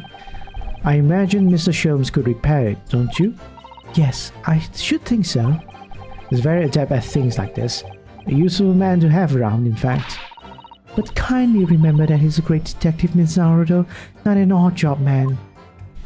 Right, what's behind the mark? No, nothing. What about this? What's this? Ah, there's a tiny little key. Oh, I have a key. And we're gonna see what's inside. Right now? There's a little tiny keyhole here. Can you see? Oh yes, it's probably the window used to wind up the mechanism. It looks a little unusual, don't you think? Yes, you'd need just the right key to wind it, I imagine. Why do I feel as though I've seen something? Something a bit like a key that's about the right size to fit in this hole. It would be wonderful if we had a key. Let's check carefully over what we've already found. Alright, I guess we're gonna examine... Oh, what's this? There's a tiny little stub sticking out from this small hole here. Look, I suppose there must be a little knob or something on there, also setting the time. In that case, seeing as we know the inspector took such good care of this watch, it probably broke when the incident occurred, didn't it? Yes, of course. Which could mean that there's a small part of the watch still at the scene. Maybe. Alright, we do have something like that, but... Wait, do we? Yeah, this one. There's a secret key in this thing.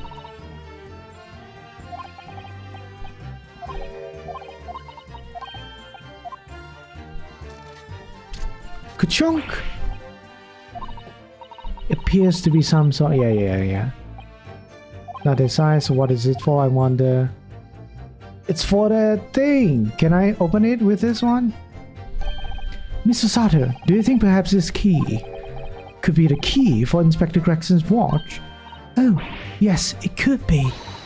Let's try it at once. There's not a moment to lose. Oh! Nice. It moves now. I knew it. A perfect fit. And look, the inspector's watch has started going on again. Ah, so it has obviously just not been wound up, that's all. What is it, Mr. Sato? Well, if the watch isn't actually broken after all, I have a feeling it could have been profound implications. She's deep in thought now.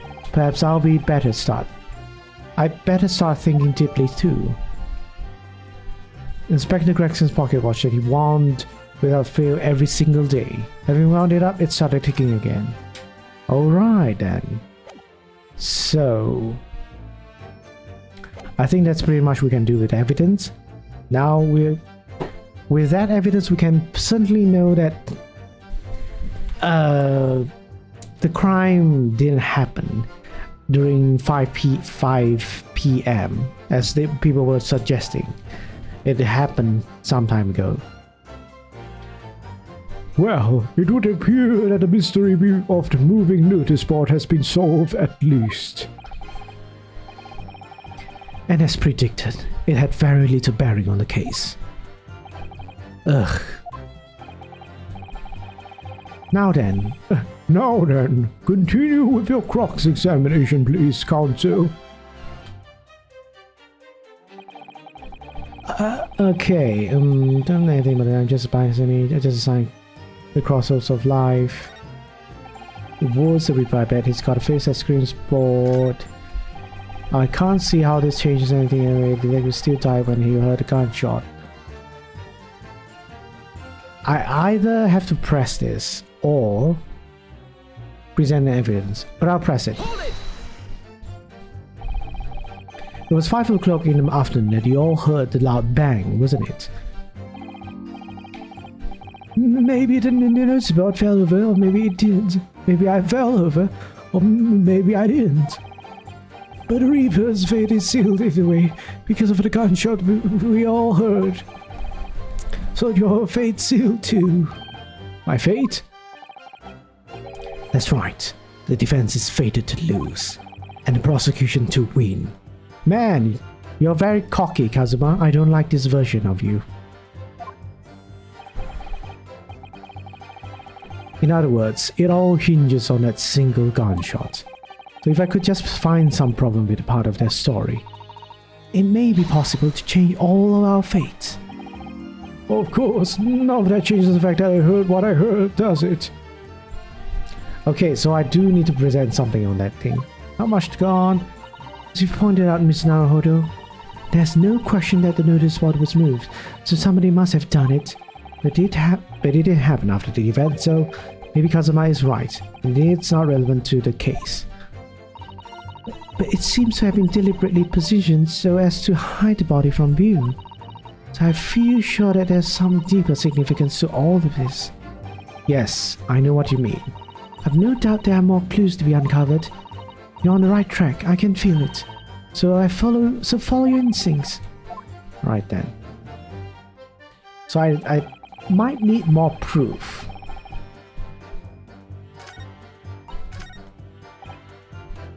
I need more proof. I don't know anything about anything. Blah, blah, blah, blah. Let's just press everything and then consider what we have to present evidence. Because Ace Attorney games are like this. Most likely something is hidden behind some sort of statement and we can't just straight away present evidence like just now to find out more evidence, uncover more truth. But how? Okay, but you did go see what happened in Moon, didn't you? Fresno Street is my whole world, it's all I know, and I know all of it. I have nowhere to make it my business to know if I want to hold my side up high. So you did go see what happened. It's not the destination that's important, it's how you get there, isn't it? Did you notice the notice board in the room? If you think about it, we're both the same species, aren't we? Both different members of the Sign family. What? What are you talking about, Sandwich? So if I'd spotted it, I might have tried to trip it up, out of the sense of rivalry, I admit. Someone really needs to tell you that you're Homo sapiens, not Homo Science. What a bad pun, man, Ryunosuke. Does that mean that you didn't notice the board? I can only repeat what I said before.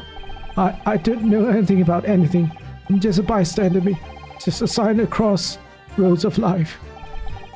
In which case, just who was responsible for moving the notice board? We already discovered that. Never mind.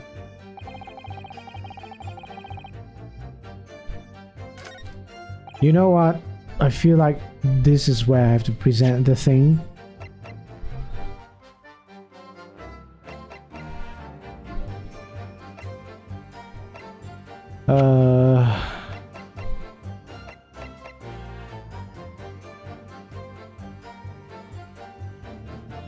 I want to present this, though. This is much more relevant. We're gonna try, because they heard something like a gunshot. Could it be this instead? And then afterwards, they would want me to present some sort of evidence to prove that it wasn't during that time. So, I'm going to try this way first.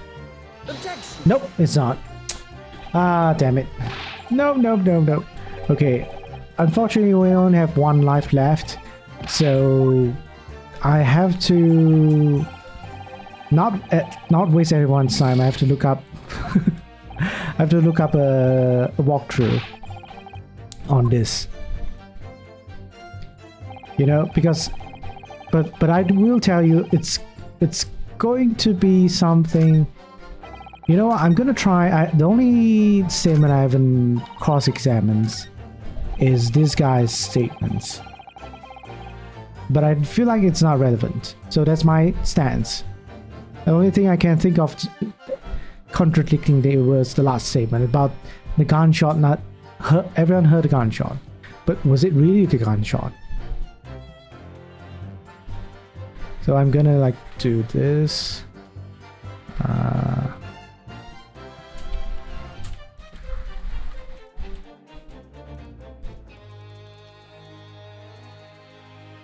Okay.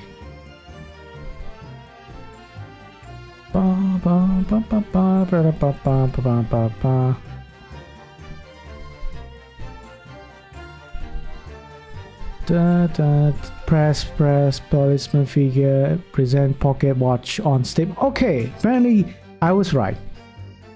But somehow I don't need to.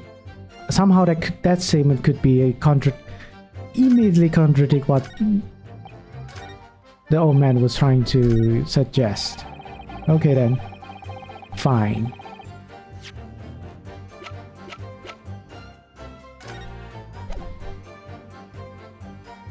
Objection. I'm afraid that's not necessarily the case. Oh! At the scene, we found this key to the winder of the inspector's pocket watch. A key. And having wound the pocket watch, we discovered that it in fact still works. You see, the watch didn't stop because it was broken at all. And that fact completely undermines one of the most fundamental premises on which this entire case has been built. What?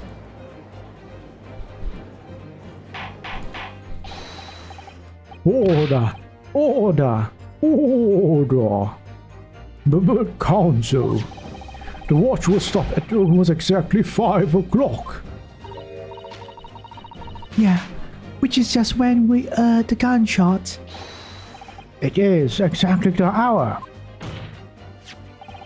The time that was showing on the watch tells nothing other than when it was wound down. It's merely a coincidence that it happened to be at 5 o'clock. Objection.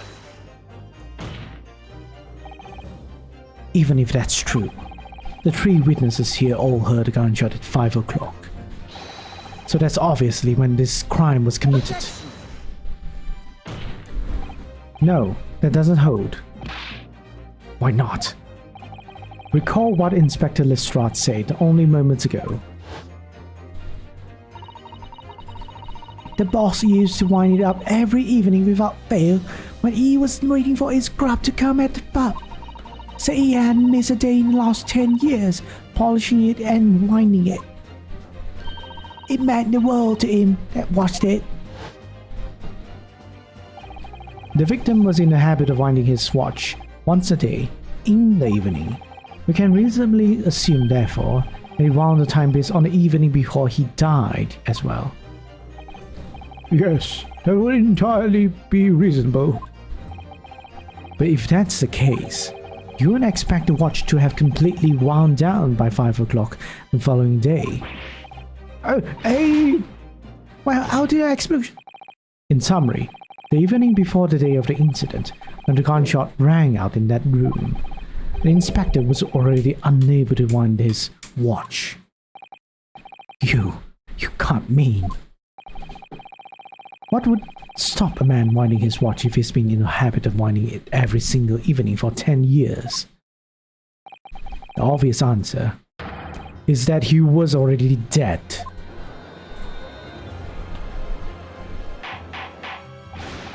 Order! Counsel, that is a most extraordinary claim. Yes, it is. Extraordinary isn't a word. It's absurd. You claim he was already dead the night before. Do you really think that Scotland Yard's coroner would have overlooked something like that? Ah, Kenshiro was the murderer. Kenshiro? What are you talking about? You talking about this guy? No, Kenshiro's not. On that subject, there's something rather surprising. There's actually an omission in the coroner's report. The time of the death is not noted. Ah, that's right. I totally saw the autopsy. Wait a minute. You're forgetting that my legs went from under when I kicked the door in. What do you mean? I was making a fist of North Star Wrestling. You already did. I might have gotten the guy's name wrong. Oh, Kenshiro? I mean, I don't remember, but I know what you're talking about. Which character you're talking about? Omae wa mo shinderu. Like I said, I planted my hand in a dirty great pot of blood. Yes. So the victim's blood hadn't dried. It was fresh. He catches on fast, doesn't he? Protection. But that blood could be explained in any number of ways. It could have been put there afterwards. Some fresh blood could have been poured over the victim's body. It's kind of absurd.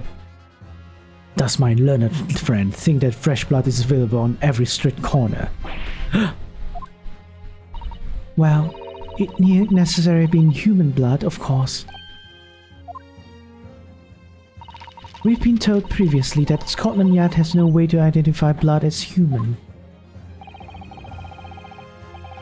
The problem is currently being researched. At present, you are correct. It is beyond our abilities.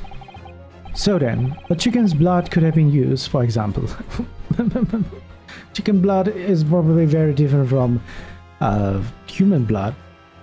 But don't quote me on this. I feel like I've heard this before, that a pig's blood is similar to a human's blood.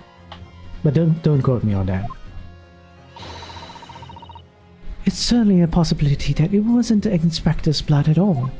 I think it's more towards the consistency or like texture or something of a pig's blood is similar to human blood.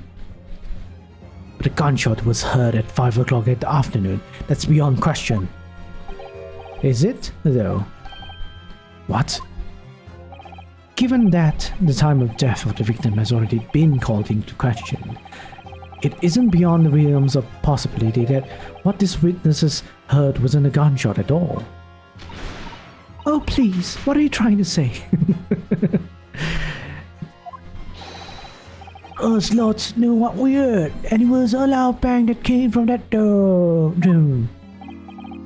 Now you listen to me, a street seller's ears are his livelihood.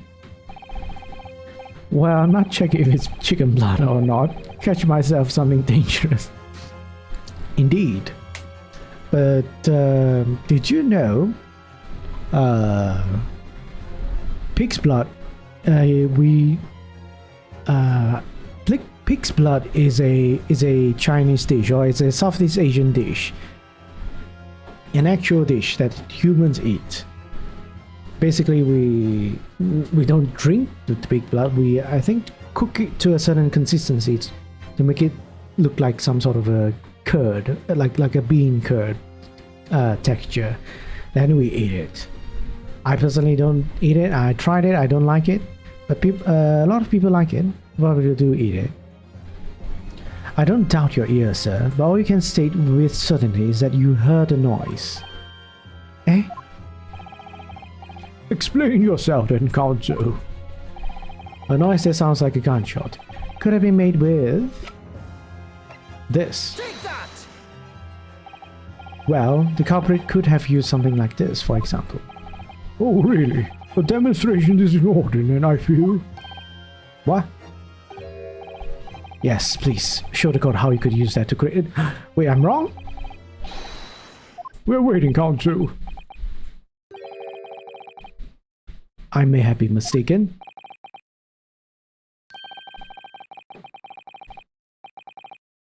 Oh no! Bloody hell! Oh shit. I was wrong? Is it because I haven't examined the thing? Bloody hell. I hope it wasn't too far from... Okay, let's load that up. Because I don't want to look at the game over scene. Oh my goodness. Okay.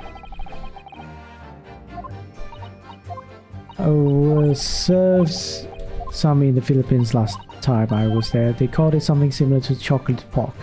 Wasn't the biggest fan. I don't know, it doesn't taste like chocolate at all. Nice whiff, Jake. Well, is it really because I didn't examine the firecracks? Okay, apparently so. I didn't examine the firecracker. Okay then. Have you had an idea, Miss Naruto? You're staring at the end of a string of fireworks. Sorry, it's just that it's the Venus special. I was wondering what 600 pence worth of fireworks would sound like. Shall we find out? What? But she said it could blow up the courtroom.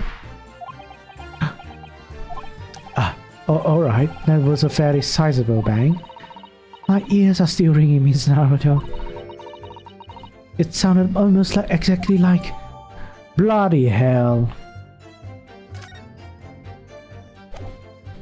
Yep. Okay. Oh well, let's do this all over again.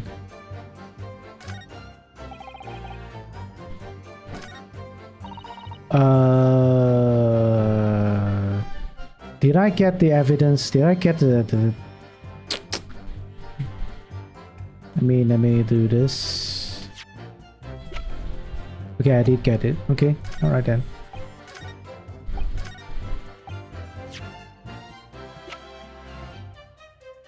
Okay. Objection. Ah, thank you for that, Pat. So you were right. You just need to converse about it to be considerable evidence. Yes, apparently so.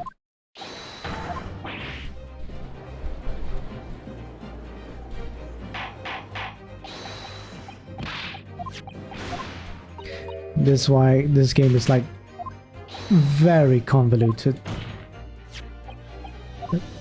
But you just miss out something very small and then you will fail.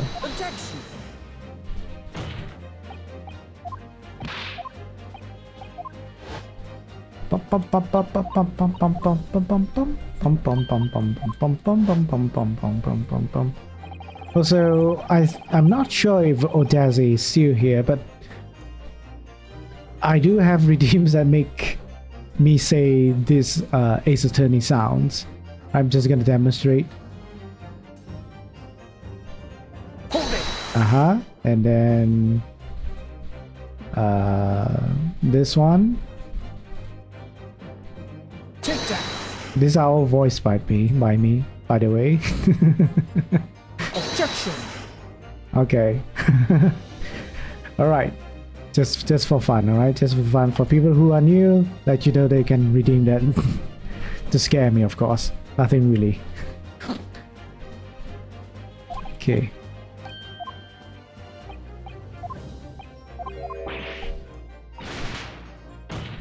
Bum, bum, bum, bum, bum, bum, bum. You got me. Blah blah blah blah blah. Already dead. Objection. Objection. Heck yeah, she'd certainly love those.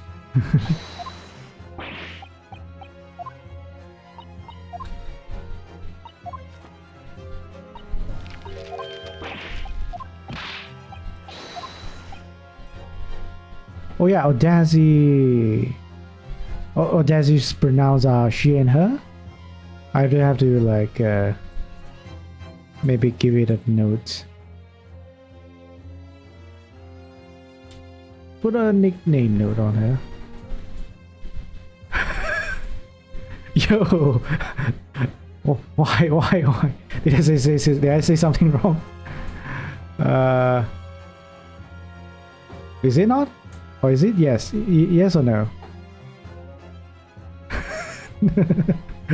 What's with that emote? Anyhow, I put that.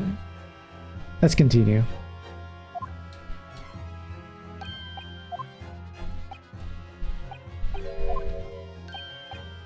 Objection. You recognize those? Objection. Objection. Man, this is very far.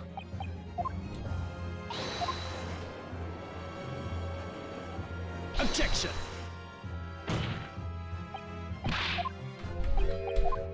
Oh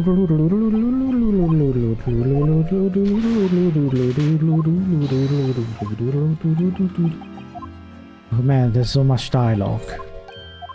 We're getting close now. Okay, we're back here. Oh, we had extra life back because I loaded a save much earlier. Are you aware of what Thursdays are? I don't know what you're saying.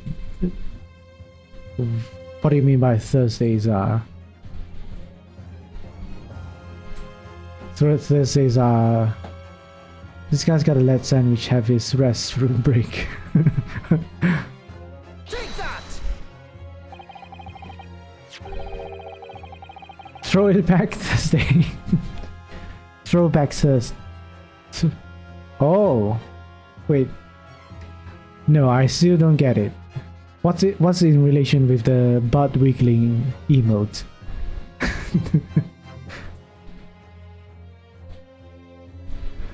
Something like this. This culprit could have set off one of this to fake a gunshot. Oh my god, Tom will tell him. What? Good gracious. The very fireworks are so by the witness. Now, hold on a minute. Are you saying I did it? My perfect pretty little firecrackers only make a little pop anyway, see? Not 100 of them together. The Venus special that you sell for 106 pennies. 600 pennies sounds like this. Throw back Thursday, let's go. Allow me to throw it back on the other words. Demonstration. The only time I've heard that word is like, say, like, remembering something or remembering something in the past, or like playing something in the past, or I don't know. Back. Anyhow, nice part anyway. Nice part. As the court can now attest, it sounds very much like a gunshot, in fact. You're trying to suggest that somebody set out one of those fireworks off at the scene. I'm suggesting somebody knew the defendant was in the room at 5 that day. and sought to implicate him by creating a sound like a gunshot for these peddlers on Fresno Street to hear. Objection.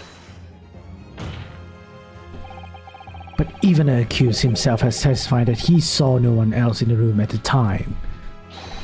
Whether it was a gun or a firecracker, only the person present to cause that bang was Baron von Zix. One whiff of a match and my firecrackers go pop, see? It's why people like him. I fear for your fingers, young lady. Objection. Objection, you're objecting the judge for what?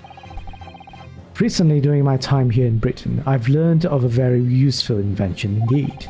Something called a time bomb.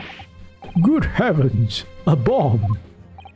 Yes, a device that allows you to blow up whatever you like, whenever you like. Mr. Naruhodo, I worry that your unfortunate phrasing there may lead to yet another international incident.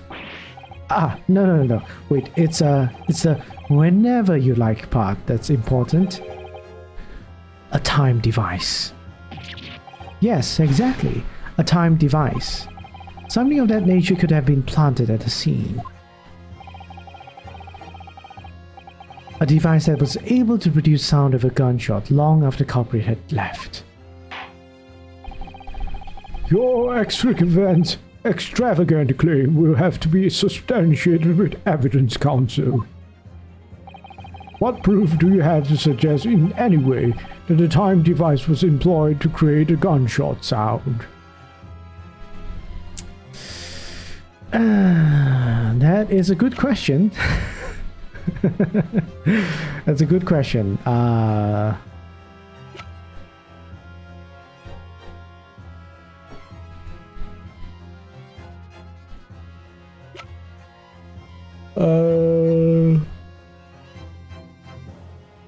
Time device was employed to create a gunshot sound.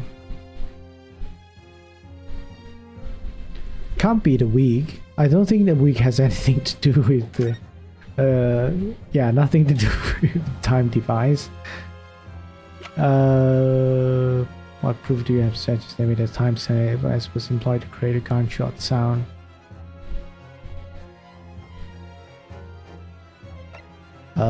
Frame photo. I don't think. Yeah, this has nothing to do with this. Dismissal notice, no. Letter of introduction, no. Photograph Mr. Vigil, no. The only thing I can think of is this. Gregson's pocket watch. Take that. You're suggesting this could be used as some sort of time delay device? I did think so, my lord. No! I was wrong. Objection. Yes, by you. No! Okay, never mind.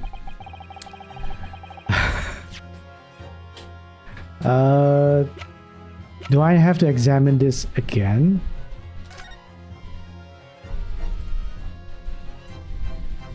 No. So I don't think this is the device. What could it be? This? I don't think so. Oh, I'm very clueless right now. What would it be? It can't be this. This again? I don't think so. Time device. Well, I'm clueless, so let's just... I know it from Among Us Twerk Thursday. Okay. I guess it's okay to say that word. I don't know why it was not allowed. Neon Knight just said, I know it from Among Us Twerk Thursdays. Tom, I love your demonstration.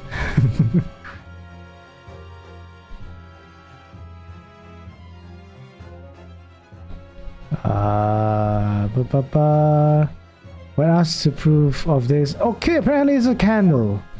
Why is it the candle? Why is it the candle? Oh, okay, now I get. Oh, now I know why it is the candle. Because since we're trying to disprove that the gun didn't went off at this time, at the time that we are claiming. So this would mean that this wasn't from a gunshot. This was from something else. All right then. So most likely a firecracker of sorts or something like that was strapped onto the candle, and when the candle was lit and was melting to a certain point, it lit the device, and then it triggered and it exploded exactly at that time when Lord Van Zix was in the room. But this is a very tricky way to do things. I say very clever, very clever. Thing is, the pocket watch has some sort of jack like this. It has the potential by 3 subjects. Okay, yeah, it wasn't a watch. It wasn't a watch. As the court has already discussed, the tip of one of the candles in this candelabrum has been blown off. Indeed, because it was struck by the bullet, which presumably passed through the victim. I don't think that's possible, my lord. Not possible? Why? Because of the scorching. There are gunpowder scorch marks clearly visible on the broken candle. There are? Goodness, yes, but it is not the case. That was also scorching on the victim around the blood entry wound. That's right, there was. As we heard earlier, scorching like that only occurs when the target's at very close range, a matter of centimeters from the gun. Oh, okay. True. Oh, I mean, it would make sense there's a scorch mark on the body, on the bullet wound, and then another scorch mark on the candle as well, right? If you mean the bullet went in straight and shot the candle, because any scorch mark, any gunpowder mark, or anything like burning would have been all quote unquote attached, smudged. Oh man, it sounds bad. On the bullet wound. You're suggesting it came from the fireworks. how can it be? The fact that there's such a visible scorching on the candle suggests that the fireworks must have been right next to it when they exploded. Or to put it another way, the candle and firecrackers were joined together. The culprit somehow attached the firecrackers at a point partway down the candle, after the killer had left the scene. The candle slowly burned down along with the other two, until eventually it ignited the fuse of these firecrackers, generating a loud bang. Yep.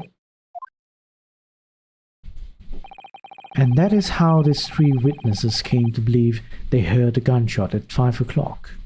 So can safely assume the notice board is to block anyone looking at the so-called gunshot happening, so that they will know that, oh, it's not actually a gun that was going off, it was just a firecracker or something else. Very smart, very smart. This person, whoever did this crime, is very smart. Well, what a plot. And this implies that the victim could have died earlier than we've been led to believe. The previous day, even. Now just hold your horses. All us lot here saw the victim going into the building, remember? I couldn't forget that flame-colored hair even if I wanted to. The person you saw entering the building wasn't a victim at all. Consider this. Obviously, anybody can wear a wig.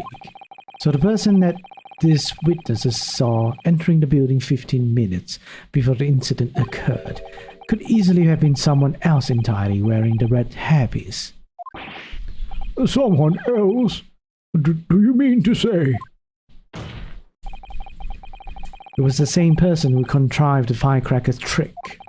In other words, Inspector Gregson's killer. Fifth.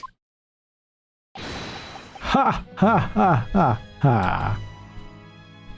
Oh, very impressive, Ryonosuke Naruhodo. Kazuma? I'm really quite amazed you've come this far. But after all, wasn't I the one who told you that you had all the makings of a great defense lawyer? I also noted the lack of a time of death in this report, a stark omission. But as far as I'm concerned, this whole country's justice system leaves a lot to be desired. Okay?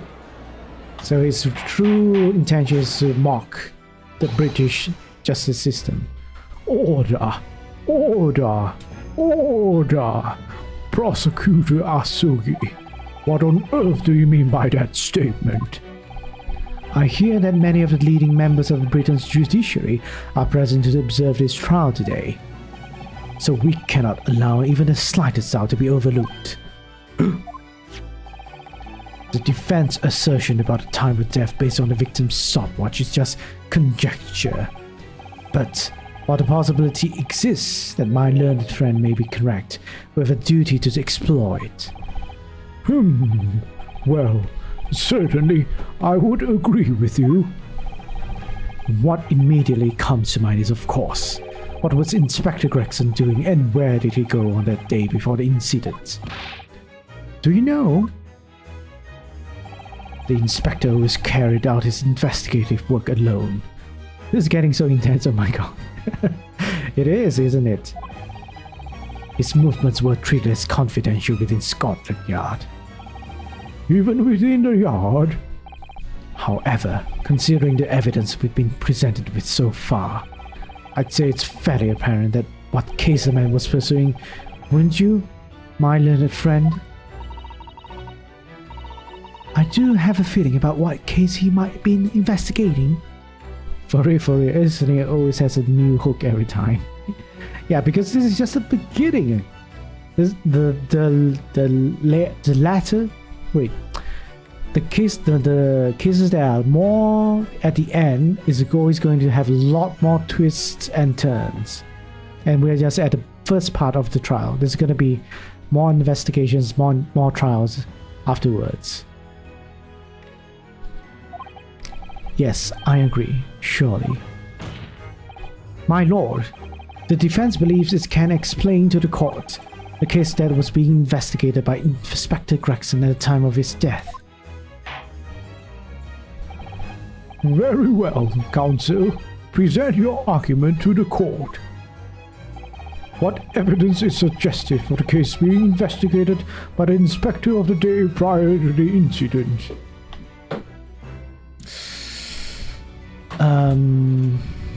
I will say first, alright? I don't want to look at it, the walkthrough, alright? But I have an idea what this would be, because we found this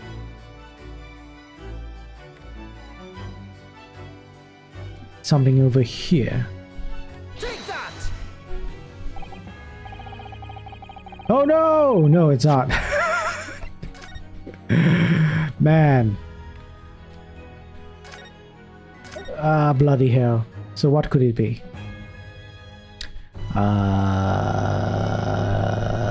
This?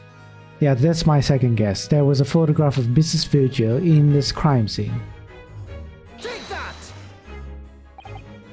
Nope, not this as well. So... okay.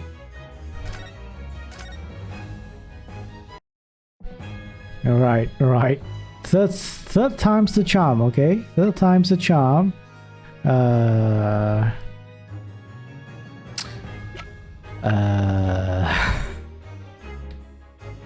which investigated by the inspector on the day prior to the incident. The hair, probably the hair. Take that! Yep, the hair. Apparently it's a hair. Man, this is convoluted. I'm gonna justify why I did the notice board, right? The notice board had they specifically mentioned that the latest case that they were investigating was the red hair leak on the notice board. So it's safe to assume we can like present the notice board and say, yeah, it could be this about this case because this is the latest case that Gregson is looking at. Not the hair, not the red wig. Not the red wig. I believe this red hair piece points to the answer. We might assume it was part of a disguise used to carry out an undercover investigation. Surely not. Such a brightly colored hairpiece would only serve to make the inspector more noticeable. Yes, that's quite true. They would definitely have made him stand out in the crowd. Except that is in the crowd of a gentleman from the Red-Headed League. The Red-Headed League? So, you already worked it out. What on earth is this all about? Is there such an extraordinary league of gentlemen? The Red-Headed League is currently under investigation for a grand deception. A deception of what nature, Counsel? They've been targeting red-headed men across all of London and tricking them out of small sums of money. 2 men were arrested for the misdemeanor only yesterday, in fact. My lord, the defense calls out for those 2 men to be summoned at once. The 2 redheads?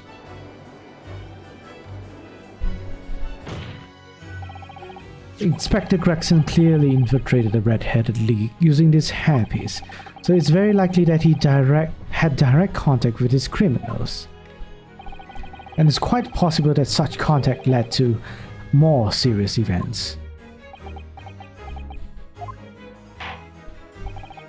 I concur that we cannot in good conscience leave this new avenue unexplored.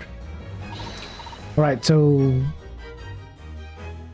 the killer might be actually a redhead, and Inspector Gregson really did wear a red hair wig, apparently. Well done, Miss Naruhodo. Well, it's another possible line of inquiry for us at least. The prosecution will make immediate arrangements for the charged man to appear. Bring these 2 Red-Headed League conspirators before me, Prosecutor Osogi. At once, my lord. Very good. We will have a 30-minute recess. Court is adjourned.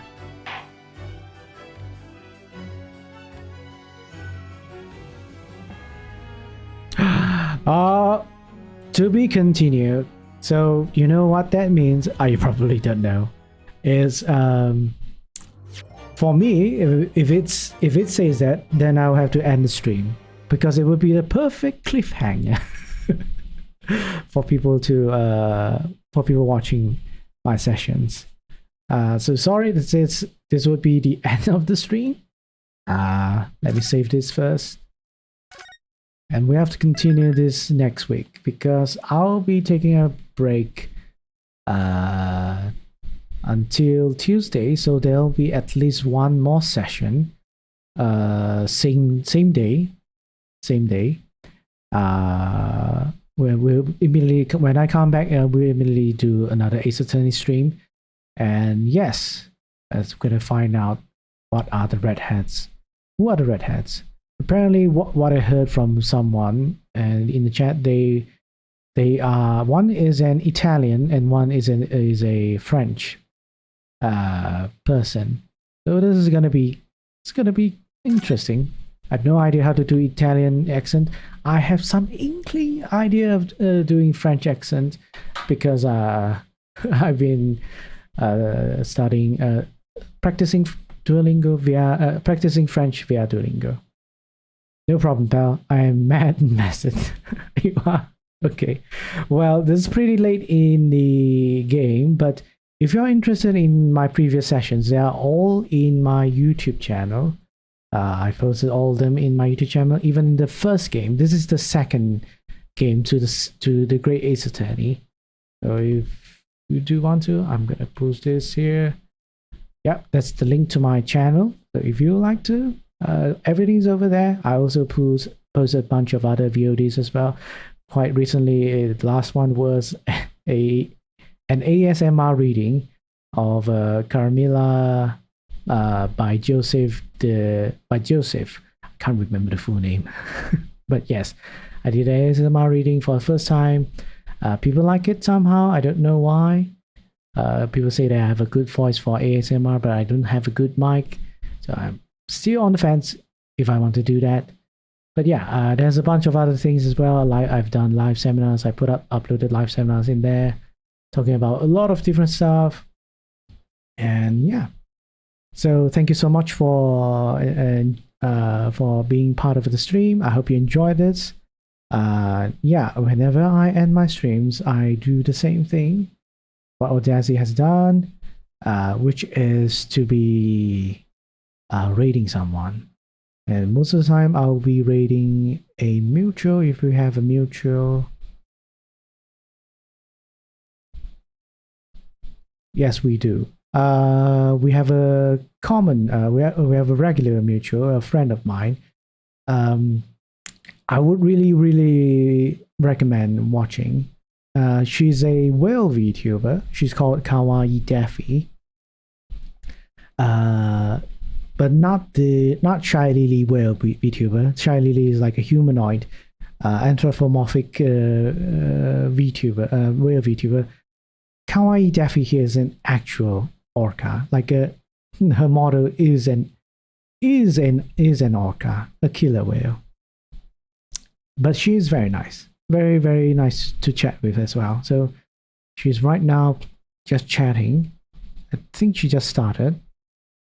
But yeah, she'll start immediately soon. Let me go and put the raid message up. So if anyone, if you are looking forward to this, more of this, feel free to follow and get notified when I stream. But yeah, tomorrow is live seminar time. I call it Legal Investigations. We'll be talking about affiliate agreements again. So anyone who are aspiring to be affiliates, Twitch affiliates, or are already an affiliate, feel free to come and watch. And if you have any questions, feel free to ask. Let me put out the raid message. One is for subscribers, one is for non-subscribers, the second one. So yeah, take care, stay hopeful, but be critical, right? See you next time, everyone. Thank you again for being here.